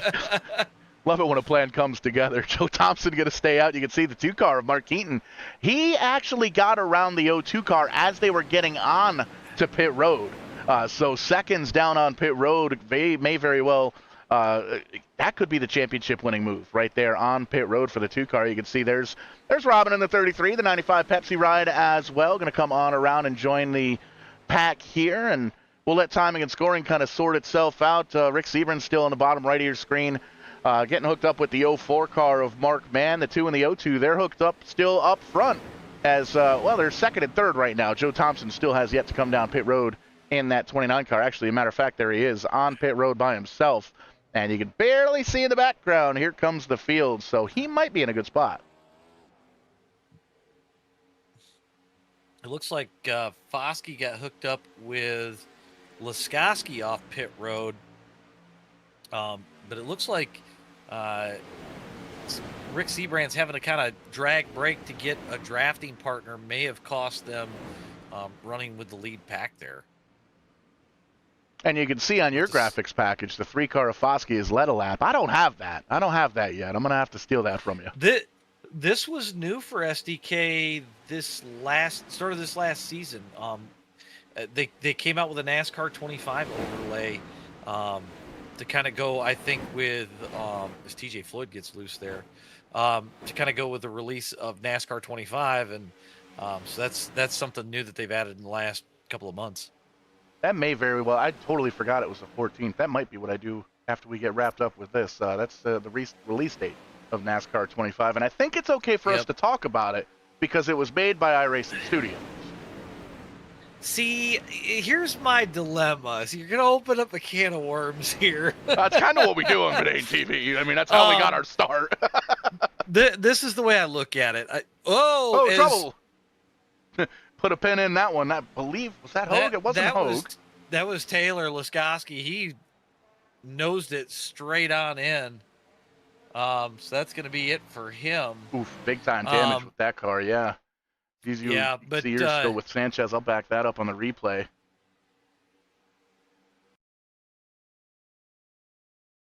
And you see, just got a little bit loose. Oh, Robin got big wrecked. Trouble. We got a big one. That one, I believe, is going to bring the caution out. This one didn't, so we'll take a look. Here's the 83 and the 3. While you work on that replay, I'll work on this one. That gives us a little bit of time to kind of figure out where we're at. So there you see the 3, the Foskey gets right up to the back bumper. Everything looking okay. We're looking at the top left of the screen right now, and you can see those are sparks. The car's dragging a little bit low on the car. We backed this up, I guess, a little bit too far. See if we can maybe speed that up just a little bit. I was going to say, because I do believe it was coming out of 2 was where he 49 lost gets it. low. 83 and 3, they come back up. Plenty of room. Did I back it up too many laps? Where are we here? Should be this next lap from what I remember. So it should be coming out of 2 right here. It's only live TV. Little arrow loose on that one, it looks like. Yep. Yeah, you can see as he was coming off the corner, he was chasing that. It looked like from center off. It looked like the back end of the car kind of coming loose, and the air not being there sent him on around. And we'll see it in real time here. Gets right up close to it, chases it. Whoop, down and around. Big hit down on the inside. That's going to wrap it up for the 83 car. You can see he's down on pit road. He's done for the evening. What happened with Robin in that 33 car? We're going to take a look at that right now, because it looked like she just kind of lost it on entry here. Tries to keep it down, locks it up. She keeps it upward, but I think the tires at this point are hot. Oof. And TJ Floyd just, wow. That's rough. Wes Hogue getting sideways. Keeps it off of him, but most of it between Robin and TJ Floyd there. Tough break for Robin. You can see started in 18th and big time damage to the 33 car. Pit stops happening in the top left of your screen. Tires, once again, the O2 car jacked up the right side, jacking up the left side. So 4 tires once again for the O2 car. We saw him do that earlier on. We saw him get back up towards the lead and lead some more laps. But you look at that top left of your screen, 23 laps to go. Does he have enough time to get back up front? I think he's got plenty of time. We're seeing guys be a little cautious, save some tire. I think there's some guys that haven't showed their whole hand yet. I think there's some guys that got something in the tank still. Definitely think you're right. Looking at the 44 car of Anthony English being shown as the leader, it looks like he drove down pit lane. According to timing and scoring, it looks like. He's only down there for 20 seconds. It looks like he drove down pit lane and may have missed his pit stop. So we might see Anthony English. Yeah, it happens. I mean, Mark Martin lost the championship doing that one time. Yeah, yep, definitely. Showing my age with that one. We're still under caution here. I'm going to walk away for just a second. I'll be right back. That's the cool thing about live TV is we've got me to sit here and fill. You can see Anthony English holding on to the lead. Led that last lap. May very well have been the plan. May have saw everybody in behind him coming down pit road and wanted to get a little TV time for the Wheaties number 44, and he is holding on to it right now. Lights still on the pace car, as see what 44 car is going to do if they do in fact come down pit road here. And it's been great to be back on the airwaves here on Verdane TV.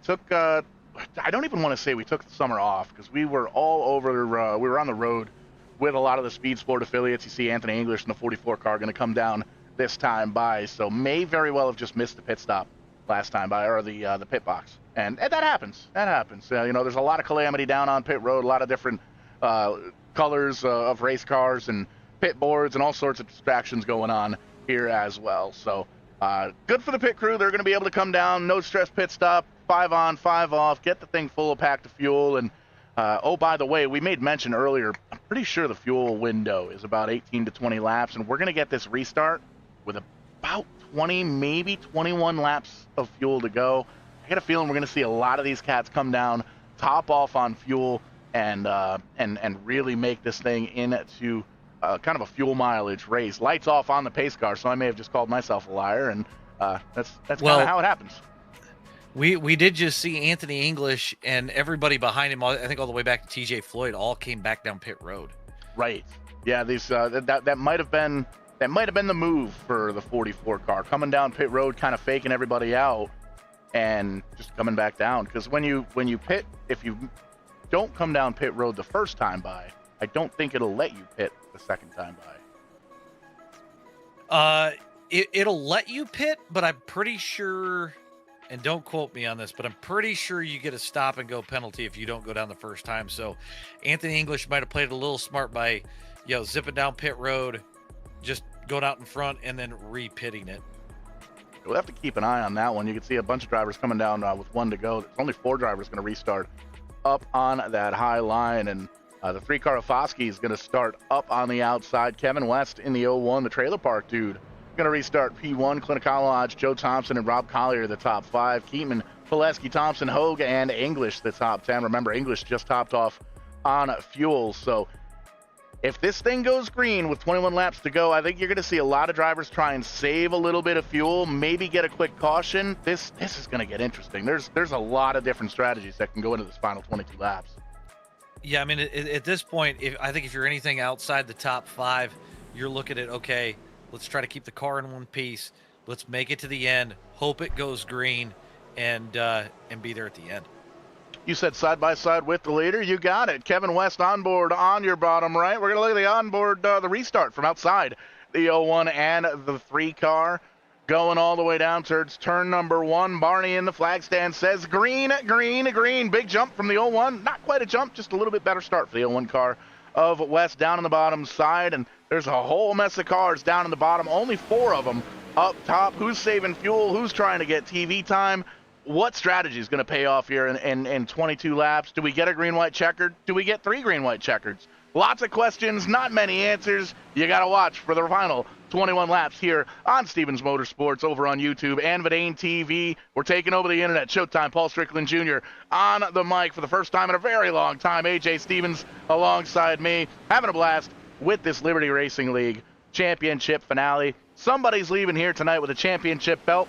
One of those top 4 championship drivers. All they have to do is finish ahead of the other 3. We call that steel cage racing, and it is a fatal 4-way here tonight. Oh, by the way, there's 26 other drivers in the fight. Yeah, and right now we're just kind of watching what looks like Trailer Park try to haul the trailer to the next trailer park itself. He's got a line of people behind him, and he's holding a steady line on that bottom. And you can see a little bit further on back, there's Anthony English still holding on to that 10th position. Look how much room he's giving up in front. He is being very cautious at this point. He knows things are going to get squirrely up in the front of the pack. You can see he's giving himself plenty of room. He's the orange car there on the left of your screen. We're running on board on the bottom right, and he's able to kind of have a front row seat of everything that's going on up in front of him. So if something were to happen up in front with these top 9 drivers, may very well have a good opportunity to get up and around it and get up towards the front once again. Yeah, I don't think that, sitting back like this is the worst thing in the world, especially if you're singled out behind you. You've got the 2 wide situation in front of you. If one of those guys gets loose on the high lane, the potential to come down and collect the cars in the bottom lane is really high, especially off of 2. So I think, if you're sitting, where Rick or even Anthony English are, sitting in that catbird seat, I don't think that's the worst spot to be. It at least gives you that quarter of a second to react, and a lot of times you need about 28 seconds to react, but right. Every little bit counts.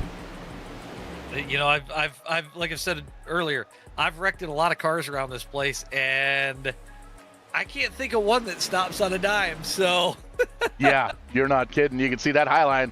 That Highline just got super popular, and I think it's got something to do with that combo of the 02 and the 93. Collier going to lead him around the top, around the long way of the racetrack. He's got Poleske in behind him, giving him just a little bit of a tap, tap, tap on that back bumper. You can see Fotsky in the 3 car is there as well. Is that Hogue again up in the top 5? Yes, it is. This is the 38 of Wesley Hogue. You can't get rid of him. You wreck him, wreck him again, you wreck him again, you flip his car, you set it on fire, he's back in the top 5 with 15, 18 laps to go. Come on. He just keeps coming. But looking at championship implications right now, 3rd and 4th, your top 2 in the championship with Econolodge and Poleske. We've got Mark Keeteman back in 9th, and then Rick Sanchez is sitting in 11th. So still anybody's game. Absolutely. Still one more pit stop to be made at least here in this one. We haven't seen the big one. We haven't talked about the big one. It doesn't happen. I mean, it has to happen, right? It's Talladega. I don't know. I think everybody's been kind of on edge with how loose the car feels, and I don't know if they're willing to take that risk. You see the number 2 car dropping back just a little bit on the outside. It looked like something might have been amiss with that 2 car. Keeteman may just be kind of giving everybody a little bit of room there. He might very well. That's one of the cool things with this sim racing deal.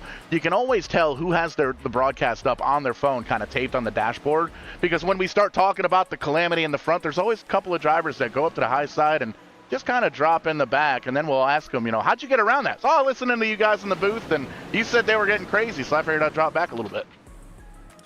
The really funny one that I've always had, and I don't know if you've had it, Paul, but I've got a few guys that while they're racing at speed can answer in the chat, and I will never understand that. See, I'm streaming the rally. I'm not even driving, and I can't answer the chat. Like, neither can I. That's wild. And Trailer Park Dude is a prime example. If you're not following Trailer Park Dude on TikTok, shame on you. Oh my goodness. Yeah, you gotta. Some of the stuff he posts. Oh man, I'll open TikTok at 8, 9 o'clock in the morning. Next thing I know, I'm busting out laughing because of something I saw. So yeah, it's cool to. It's funny too, because he's got the mullet, he's got the trailer park vibes, but he looks good in a button up and a tie too. I got to hang out with him and everybody else at the Great Hogue wedding last year, or this year. I think it was this year, last year. I don't remember. Everything is just kind of a blur here, and everything's becoming a blur up front. These guys are starting to get pretty squirrely. They're all over the place. They're beating and banging fronts and sides and trying to figure out who they're going to draft with. You can see there's a pair of 93s. Up towards the front, the 02, the 01 holding on to the lead right now. He's got the 02 car behind him. He's got a championship contender in behind him. Coming to the stripe, 14 laps to go. This is getting ready to get cranked up to 11, maybe even up to 12. Now, one guy that I am a little impressed with, we saw him earlier lose it a couple of times. Scott Thompson sitting 6th. I think he's finally starting to figure out this setup. Yeah, there you go. We'll go side by side once again. The lead pack in the top left of your screen. Down in the bottom right, we can see the most exciting onboards. And right now, it's your 6th place driver, Scott Thompson. Oh, the 38 car of West goes all the way down the double yellow line. He's going to come back up and give that spot back. I don't think he gained a spot, but he definitely lost 1, 2, maybe 3 spots. Going to be able to slide in front of English in that 44 car. And, oh, by the way, remember, he topped off last time by. If this thing does, in fact, stay green, he's got just a little bit more fuel than the cars up in front of him. Well, and I think, too, for Anthony English, if he's sitting kind of hiding in the pack, you wind up saving that fuel over the course of a run. So is he just kind of riding, waiting for these guys to run out? I mean, obviously we've got Rob Collier, James Poleske, Clint Econolodge all up front on that low lane, but it doesn't really start to take effect until you're about 4th, 5th position, right? Two-car Keeteman making some moves. You can see he dived down to the bottom side. He's going to take over the 4th position with 13 laps to go in this one. The 02 car of Rob Collier back up front, and he has a mirror full of championship contender James Poleske. Poleske in the 93 car wants that belt. He wants to leave with the hardware, leave with the gold. He wants to be the one taking the selfie on top of somebody else's truck when he wins all the gold. And I don't know if it's 10 pounds of gold, but I think it's like 6.5 pounds of gold. Pretty solid belt that Wes is able to been picking up here the past couple of years, the past few seasons here in the Liberty Racing League. You can see everybody, though, getting down to the bottom side of the track, AJ. Single file once again. Are they getting ready to make their moves? Do they have to make one more pit stop? There's a lot that can happen in these final couple of laps. I honestly think that you're starting to see guys stay in line to try to save that fuel. If it's close, now is your time to save it. You cannot wait to start saving. Especially if it's within a lap or so, you got to save as much as you can for as long as you can. And if you're the 44 car of Keaton, or of English rather, do you save even though you came down and have that little bit of extra, or do you come down just so you can run hard? I think right now where he's running, he may very well be saving a little bit of that extra fuel. And I think you're right. I think, kind of basing it off of what I've done in situations like this, I'm okay with saving fuel until about 5 to go, and then everything's out the window. At that point, we're getting down to, I don't really have friends anymore at that point. Right. You work with everybody that you can, and then at that point, you try and get out front. You try and grab somebody, and you just wave out the window and say, push me, push me, push me, because I'm trying to win this thing. And that's exactly what Hoag's doing right now. The 38 car, he's tried and tried and tried. There's been half a dozen of these championship belts, and he's finished second at least twice, I believe maybe even 3 times. Not in the running for the belt here, but he's going to try and make a little magic happen. He's got a big push from the trailer park dude in that 01 car. He's going to get himself a push all the way to the lead potentially here in turn 1. Gets a little bit loose, but they're still side by side. Yellow flag's out. I'm going to go back and see if I can't figure out where that came from. Oh, no, I think it's a 48. Oh, no, 48 car. Indeed it is. Andrew Schroeder off the pace, looking like a modified, missing the front of that nose. We'll load up the... Oh, that was that was big. I think I found it.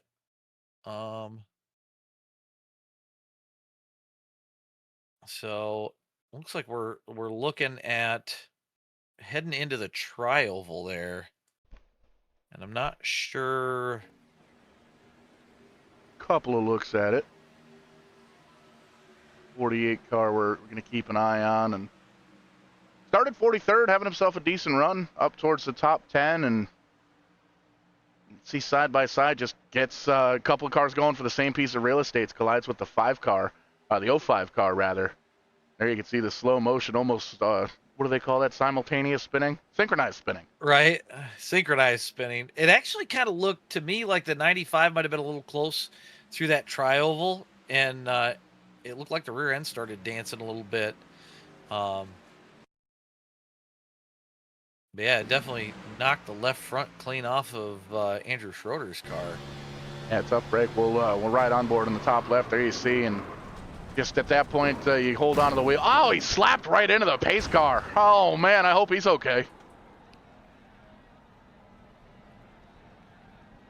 48 car still trying to limp it around to the pit road, the tow truck rather. A little bit preoccupied. He's going to park it down there, and yeah, he's going to call it a night on the General Tire logo.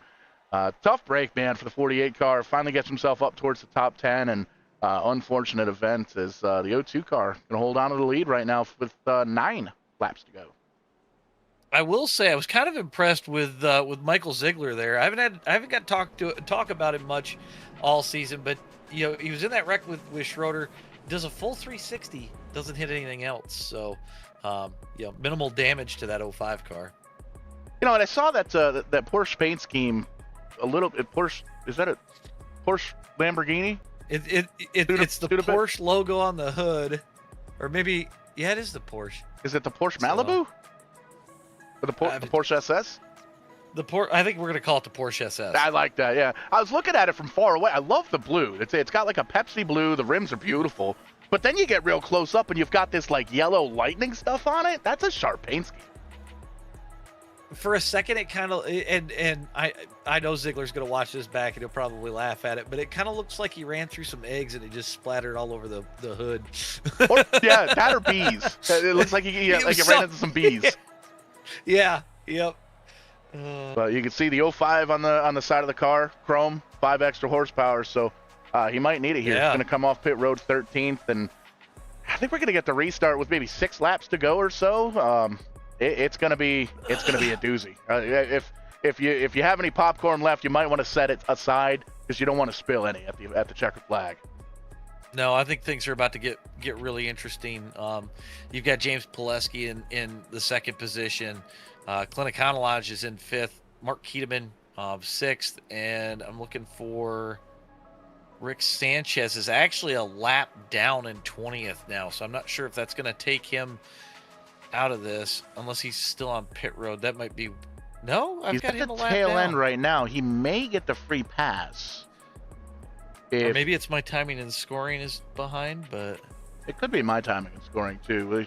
We might be overwhelming the internet with as much machismo as going through the interwebs right now. That is a damn good possibility right there. Having a hell of a time here. A little bit of a collab between Stevens Motorsports and Vidane TV. We both got deep ties with the Liberty Racing League, and we're able to work together on the championship finale here tonight. One of those 4 drivers leaving with a championship belt, and man, oh man, you could shoot over to the Liberty Racing League Facebook page, give them a like and a subscribe and a share, and you can see pictures of that championship belt. A beautiful piece of hardware, and we're going to be seeing somebody with some. We've heard some preemptive stories about potential selfies with this championship belt, so we'll see what comes to it here. And Vidane TV, we're all over the place on social. We're on TikTok, Facebook, YouTube, Twitter, Twitch, everything. Give us a search, give us a like, a subscribe. AJ, where can we find you all over the internet? I saw you got the YouTube page. You're up over 32-something thousand, 100 subscribers. Yeah, a lot of it's grown in the last 6 months since I started doing the broadcasting thing. But you can find me primarily. I'm on YouTube. I do a lot of tech videos as well, being that I'm also an IT guy, so revolving around the iRacing world. But you can also find me over on Twitch. You can find me on TikTok, Twitter. Where else? I think that's pretty much it for right now. So just trying to, you try to grow one spot, and then it's like, okay, once we get that going, we'll go and see if we can't expand over here, so not trying to stretch myself too thin yet, but Absolutely. Well, it's getting ready to go here. We're getting to the back stretch, and lights are off on the pace car, and I'm looking at timing and scoring, and you might be able to give me a little bit more insight with maybe your end of timing and scoring. I'm showing less than 5 minutes less in this session. Are we going to be able to get these final 7 in? Ooh, is it gonna rain? Nope, I'm showing 34 minutes left. Oh, mine must be broken. We're gonna have to fire our timing and scoring guy. I'll bet yours is going off of laps left, 5 minutes based on that. You know what? Maybe. But yes, I show 34 minutes left, so we've got enough time to get in those last few laps. Plus, I would say all the green white checkers, so we should be good there. I don't know. You sure it's not going to rain? We got to create the drama somehow. I'm waiting for iRacing to bring me rain for this because, I do some hosted races. And we do some goofy ones where we take GT3 cars to like Atlanta Oval and then we have it downpour. But we use the road course for it. And it makes for some wild stuff. I really wish they would bring me rain for the NASCAR cars and give me rain tires. Oh yeah, that would be a blast. At least for the Legends cars too, because I was able to film some Legends cars in the rain at Dominion Raceway a couple weeks ago. That was a blast. Oh my goodness, those cars were all over the place. But pace car, he's not all over the place. He's down on pit road. He's getting another corn dog and a Coke, and we're getting that green flag once again. There's your championship leader as we stand, only because he's the head of the other 3 championship contenders, running in second. Big time problems in the back for the 47. It's off the racing groove. Everybody's by, but it is in fact still going to bring out the yellow flag. Yeah, we're gonna go back and see if I can't get a look at that. Not really sure what happened there. It almost looks like he spun the tires. Nope. It was a money shift. You'll see it right after. If you play it slow motion, you'll see it right before he takes the line. You see the puff of smoke out the back, and it turns to the outside wall. So big bada boom. Yeah, that was a money shift.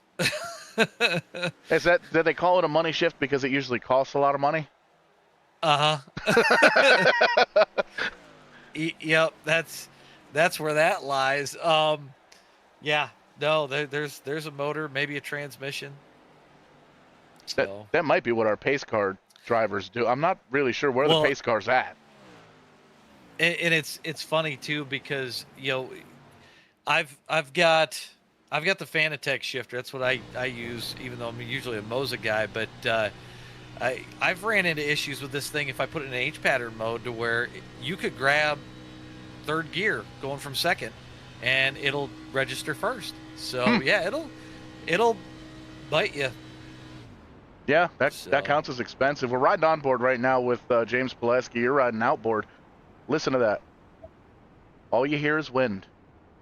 Saving fuel. This is going to be a big one. Do these guys come down? What are they going to do? We'll keep an eye here as they do finally catch up to the back end of the pace car. He's got the lights on. I do believe pit road is open this time. And Poleske's just right on that double yellow, not giving away any secrets until the very end. I think he's going to stay out. I think so too. I got to imagine, a lot of these guys riding the clutch. Yeah, you can hear all these guys. Free pass going to go down and around the outside. It sounds very quiet out there. It does. You can hear.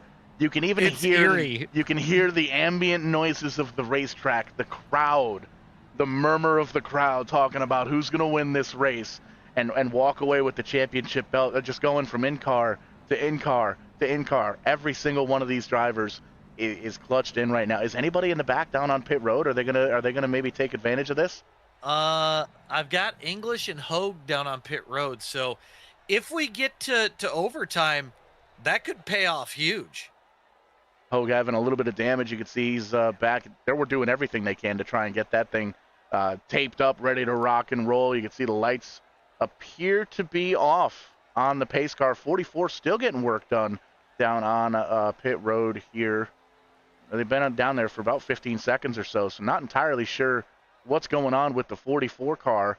Thought he was going to be able to top off and come right back out and maybe have a little bit more fuel than these cats, but we'll see what happens. There you see, driving right towards your seat wherever you're watching from. We appreciate you joining in here tonight. Be sure to catch us up on the big screen. You could catch us on either of the YouTubes over on Stevens Motorsports as well as Vidane TV. We're all over the socials on Vidane TV as well. Likes, subscribes, shares. We appreciate all that stuff. Let your friends, your family, your dog know that you're watching a little bit of entertaining iRacing action here on a, Tuesday night? It's a Tuesday night. I had an 18-hour travel day yesterday, so I don't remember what week it is anymore. We get done with this, and I've got to actually do work, like real world work. Right. Unfortunately, no doubt. Absolutely. The life of an IT guy never stops. That's it. On the clock, 28/7. I get it. Oh, brother, you ain't just a kidding. The virtual crowd on their feet. You can hear them. The murmur, their yell. They've got the flash bulbs out. They're getting ready to rock and roll here. We've got 17, 18, 19 drivers, it looks like, on the lead lap. That means 19 drivers. Anybody can win this race in 3 laps. Coming down to the start-finish line, Barney in the flag stand holds him for as long as he needs to. Green flag flies, racing once again. 3 laps to go in the Liberty Racing League finale. Who is going to leave with the checkered flag, and who is going to leave with the championship belt? James Poleske got a really good restart with his teammate Mark Keeteman right behind him. You've got 3 of the championship contenders in the top 4 or top 5. Rick Sanchez all the way at the back. He got the lucky dog that last time around. So we'll see if Rick can get his way up there. And you can see Collier still down on the bottom side. A little bit loose for the 01 car, but he's going to hold on to it. West, a big shot to the back bumper of the 02 car. Going to shoot him out by 2-3 car lengths. And West is going to go up into the outside line, up in front of Poleske. He's going to lead that outside line and try and pull ahead of the 02 of Collier. Not quite enough there. He's going to see. Yeah, there he goes. Big push from Poleske in the 93. 2 laps to go. Popsicle sticks in the air.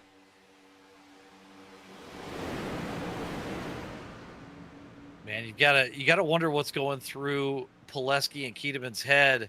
You know, they're obviously both teammates, but both obviously want to win the championship. So, you know, does it come down to last corner, last lap? Poleske getting trailer park, dude, pretty loose there.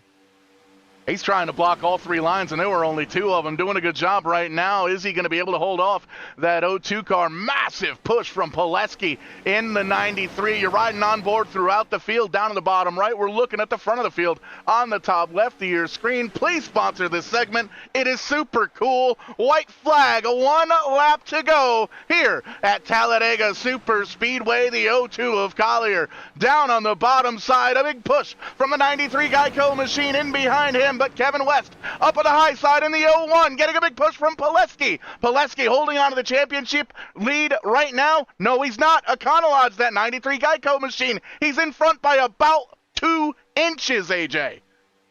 Yeah, it's wild going down the backstretch. I'm on board with James Poleske right now. He's door to door with Rob Collier as we go down into 3. So he leads at the moment, but does he lead coming off of 4? Poleske 93's around. He saves it. He bounces off a couple of cars. He holds on to it. The 02 car of Collier. Big wreck in behind. Rob Collier holding on to it. Kevin West going to hold on to second place. Econolodge up front. He's going to come across the line. 3 wide for second. The 93 Geico machine leaves your champion. And the 02 car of Rob Collier takes that $50 bill. We've got confetti and race car parts flying all over the place. And man, oh man, you see Poleske on the bottom right of your screen. He finished 9th after all that calamity. Holy cow. What a race, what a finish. What a way to cap off the season. That was an absolutely wild finish there. You know, we saw a lot of wildness down in turn 3 on the last lap, and I'm kind of coming back to take a look and see what happened here. We watched the 02 car up on the top left come up to the start-finish line as we watch the replay there down the bottom left, or bottom right rather. What are you seeing? I'm gonna roll that back and get a different angle on it so we can see, but it kind of looks like Poleske's right up behind trailer park dude. It looked like everything was going to be fine and just a little bit of push in the pusher, and you see Poleske get very loose when Keeteman gets off of him. Keeteman's below him, and then he just goes right across the nose of him. And shockingly, Econolodge just holds onto the cart and never even flinches. But after that, the entire chain reaction gets set off there. And then it just kind of wads the rest of the field as Poleske starts to move backwards. Yeah, and that's one of the cool things we can do here on Verdane TV is you can keep cycling through all the replays on the instant replay of the last lap there on the bottom right, and I can talk to our winner here, and man, friendship is magic, and apparently magic is bad fast, because that My Little Pony car was bad fast all night, and we're watching the O2 car of Rob Collier burn him down here, and man, oh man, what a way to lead into the final race of the season. Led a bunch of laps here tonight, up and down through the field, burning the rest of the tires off. I guess that answers my first question. What was the tire situation like all night? Oh, so first of all, AJ, everyone's gonna bitch about your setup. Personally, I fucking loved it. Hell yeah! I thought so. Hold on, because I think the setup looked really good tonight overall. Yes, it was loose, but I thought it gave great racing. Correct me if I'm wrong. Yeah, it's a lot of guys weren't actually paying attention to what the car is doing and not letting the car settle in. That's where a lot of problems were happening. But no, it was eating up the rear tires. Yeah, last stop put 4 on. After about 40 laps, my right rear was sitting about 82. Okay. And it was burning up the left rear too, so it's about 88. So I enjoyed tire wear. That's what it's all about. Put on a heck of a show here for us this evening, and we'll give you an opportunity, friends, family, the neighbor's dog, anybody out there watching, anybody you want to say thanks to? Shout out to Wes for putting his league on. You guys for hosting it. Lovely shout out to my paint guy, Matt Yost, for throwing together the last minute friendship car with the hint of Bob Ross and Mr. Rogers. So that's right. Friendship is magic, and magic is fast. Here on Tuesday night. I'd like to say it's like, hey, AJ, I called my shot. We were talking about that. Me and Paul were here earlier at the start of the race, and I said you called your shot last week. You said you were taking home 100, and you didn't tonight.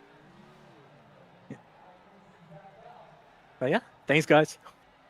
Solid run for the O2 car, and he's still burning them down in turn 1, giving the fans a show here tonight. I picked the first interview. AJ, I'll let you. Do you want to talk to the champ? Do you want to talk to the trailer park dude?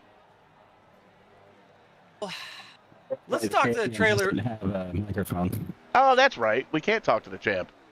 Yeah, we can't. So we'll have to talk to trailer park dude, unfortunately. Well, it's always entertaining to talk to the trailer park dude. He's down there on pit road. Solid run for him. Top 3. Let's talk to old Kevin West. Oh, looks like the O2 car finally blew up. Oh, yep. It finally let go on him. Going on, boys? Well, Kevin, I got to ask. At a couple of points, we saw you running up there near the up near the wall in the tri-oval. Were you just trying to get real close to your trailer hood fans up there? Yeah, they showed up tonight here at Talladega. It's pretty close to where we live, so I went up there and gave them a little wave. It looked like it was working really good for you, actually. We saw you and I believe it was either Taylor or it was Foskey. All of a sudden, you guys went on a tear around the outside to get up there into the first position at one point. Yeah, you could really get the top rolling, especially if you could keep your foot in it on corner entry. Really, the car was really loose on corner entry, which to me was great. I love driving it, but yeah, the cream kind of rose to the top there at the end, and man, what a race, what a finish. It sucks about the 093, man. He just wasn't quite good enough, unfortunately, tonight. Ooh, shots fired! Shots fired. We went back and I actually looked at it because we were kind of curious. I was on board with James as the wreck was happening. It looked like, typical turn 4 Talladega pusher on pusher action, and unfortunately things kind of went sideways there. But solid run for you tonight, taking third. I know you kind of come up short on that $50 goal, but anybody you want to give a shout out to tonight? Yeah, shout out to you for putting on a hell of a broadcast all season. Shout out to Paul too. He's one of the best in the business. I can't wait to go back and check out the broadcast. It's got to be a really good one. It was a lot of fun from the seat. But yeah, shout out to the mobile homies over on TikTok. We're closing in on 5,000 followers over on TikTok. Shout out to the teammates, Wes, Taylor, Foskey, Jarrett Balliard, even though he got booted a few races ago, but yeah, it was a great season actually. I wish I would have been racing for the belt, but we'll go for it next season. Solid run for the trailer park dude. Gonna wrap things up with a podium and get ready to rock and or roll for next season. We take a look at the finishing order on screen, and we catch up with, well, we were going to catch up with Wes, but Wes looks like he's heading on down to the trailer, so it might be something they're working on as far as the trailer. But AJ, solid broadcast here tonight. We take a look. Rob Collier comes home with the win. Clint Econolodge comes home in second and comes home with that championship belt. Kevin West finishes in third. Scott Thompson, Mark Mann rounding out the top five. Rick Sebring, Joe Thompson, Rick Sanchez, Anthony English, and Mark Keeteman going to round out the top 10. Hell of a show here at Daytona. These guys, they put on a show. They never cease to amaze me. 80 laps here at Talladega. I was entertained. I was entertained as well. I think, as the race went on, we saw guys start to figure out how to drive the setup, like Trailer Park and even Rob Collier said. It was a loose set, but I think as guys started to figure things out, it turned into some really quality racing. And I think we saw guys using lines that they normally wouldn't use because the car is so loose. And that's what it was. We heard a lot of the drivers, some complained about the setup, but at the end of the day, everybody kind of running the same exact setup. So not really too much that you can complain about. And we are able to catch up with Wes coming back from the big red trailer or the big yellow trailer, whatever color it is down there. Wes, great run here tonight. Great race, great try. Anyway, another season goes by. You still don't have a championship belt with your name plaque on it, but you passed more cars than anybody up through the field 3 or 4 times tonight, and once again, you put on a hell of a league with Liberty Racing League. What's going through your head right now? First thing that's going through my head is I'm going to sue the heck out of Meta and their crappy VR. It should not go black when you have a low battery. It should just tell you that you have a low battery. So I'm coming after you, Mark Zuckerberg. Your product's crap. That's how I wrecked in turn 3. I had no clue. It was like the plug was there, but it wasn't all the way plugged in. And that's why under caution, I ate the wall. This time, unlike before, I just pushed it up in the wall so I wouldn't take anybody out. So that's what ended up happening there at the end.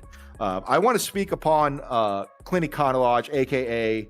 Leon Joseph. Don't kill me, Leon, for the throwing your real name out there. Fourth wall break. All the way from Antarctica, Leon Joseph or Clint Econolodge. Shout out to him. He does not have a microphone. We are actually sending him a microphone along with the championship belt. He doesn't have one. He's working on a fixed income, and he is not here to speak. And I just want to speak upon him. Every race there seems to be somebody or another that has something to complain about, and he had every opportunity to in Discord or to type it. He never complained, and he never has, even when he had a microphone back 2, 3, 4 years ago when we've been racing with him. And he quietly just held his own on the bottom there, and he just let fate work. So in behalf of him, it will be my honor to put whatever name that he wants on that damn belt. We will put it on there, have it shipped off to him to Antarctica. It might take 4 or 5 years, business days, but we will get it to him. I want to give a shout out to all of the drivers, all of the Final Four. I know some of them are upset. Some of them are upset they lost. Some of them can't lose and be good losers, so to say. Watching it over and over again, I can't see anything that would warrant anybody being mad other than just the outcome. Rob Collier, I want to give a shout out to him. I owe him $100 now because he won the last 2 races as a non-playoff driver. I'll tell you what, the field would have been in trouble if he would have moved on to the final 8, to the final 4. That guy is one of the best super speedway drivers that I've ever raced with. We were even teammates with him a few years ago. Hell of a race car driver. Also, shout out to just everybody in this. Keeteman, Poleske, believe it or not, as upset as he is about this, I appreciate him coming. Rick Sanchez, tough break for him. Him and all of Alliance are always there at the end one way or another. I know they had a little bit of a struggle tonight, and everybody else that was a part of this. This has been a long 16 weeks of growth for the league, and the league grew quite a bit in many ways. We had to kind of thin the herd, but we got some really, really good competitive racing out of this. I was extremely satisfied for what we had here. The setup was very loose. It took a lot to drive it. You saw guys self-spinning, which back 10, 12 years ago, this is what it was like to race in the Premier Series on iRacing. You actually had to drive it. And I understand some guys don't like the fact that they can't just put the pedal down and turn left like the trucks or the Xfinity. But I want to give a shout out to AJ and making this setup. I don't think it could have been honestly any better. I struggled with it and I was still happy with it. It took a driver to win this, and that's what it should take to crown a champion. And that's what we did tonight. And just congratulations to Clint Econolodge. Congratulations to Rob Collier, who drove his ass off, and everybody that came out. And I'd like to say that we went the entire season without ever dropping under 20 drivers, which says a lot. A lot of the time people find other things to do and they know they can't win a championship, but we still had a lot of drivers still showing up. So appreciate it. And Paul, I cannot wait to go back and watch this, see the graphics, see how far Verdane TV has grown since the last time you broadcasted us 2 years ago. Proud of you and how far you've came. Taking shots at me for not winning a belt. Well, Paul, when was the last time you saw your feet, Paul?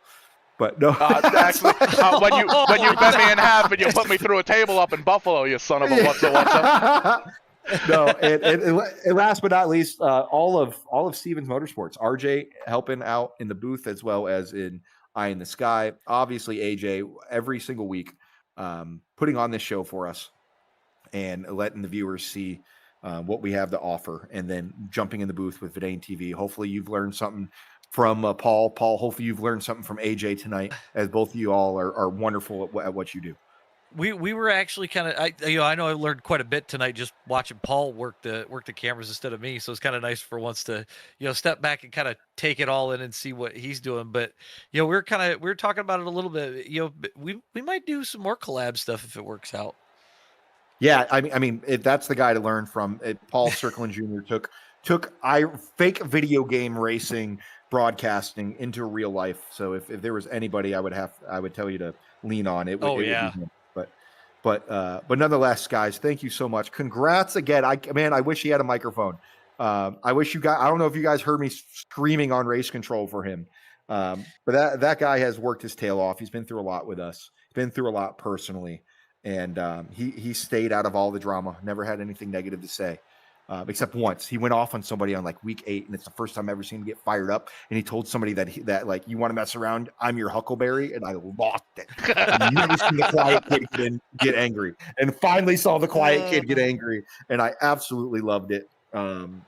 So yes, thank you. I'm happy as a league owner. I know everybody's not going to be happy leaving this. There are going to be people pissed at me, people pissed at the league, people pissed at other drivers. You're never going to finish one of these races, let alone an entire season, with everybody with smiles. It's not going to happen. But I cannot be happy enough for Clint in the way that this whole season went. From week 1 to week 16, there was a lot of growth. And thank you to all the viewers. I don't know how many viewers you usually get, AJ. I don't know what we had tonight. But for the people that take an hour and a half of their night on Tuesday nights to watch us, escape reality and put on a show, I appreciate all of you as well. Yeah, a lot of fun here tonight. Learned a lot. AJ, I will work with you anytime, brother. I think we put on a heck of a show. We had some kinks we worked out, but man, we rolled with the punches. We made it work. Yeah, like I said, I think the side-by-side stuff worked out very well. And I might even actually go back because I don't usually watch my broadcasts back, but I might go watch this back just so I can see the whole thing. Because obviously I'm seeing it in 2 different screens versus all on one together. So yeah, we might just have to have a watch party over on my Twitch. We'll stream it here and we'll just get everybody in here and have a watch party. But a heck of a race here tonight. It's always the quiet ones you got to watch out for. Congratulations on the championship. Congratulations to Collier on the win here tonight. He's getting a cool, crisp $100 bill getting sent off to him via a legal way, of course, because he can't mail cash. Nobody does that. But on behalf of everybody here from the Liberty Racing League, Verdane TV, Stevens Motorsports, like us, subscribe to us, follow us, share us, let your friends and family know you are entertained by some iRacing action here on a Tuesday night. It's been a long time since I've closed out a show. Let me see if I can remember my own time. We'll catch you on the flip side, and when we do, we're going to be doing it live.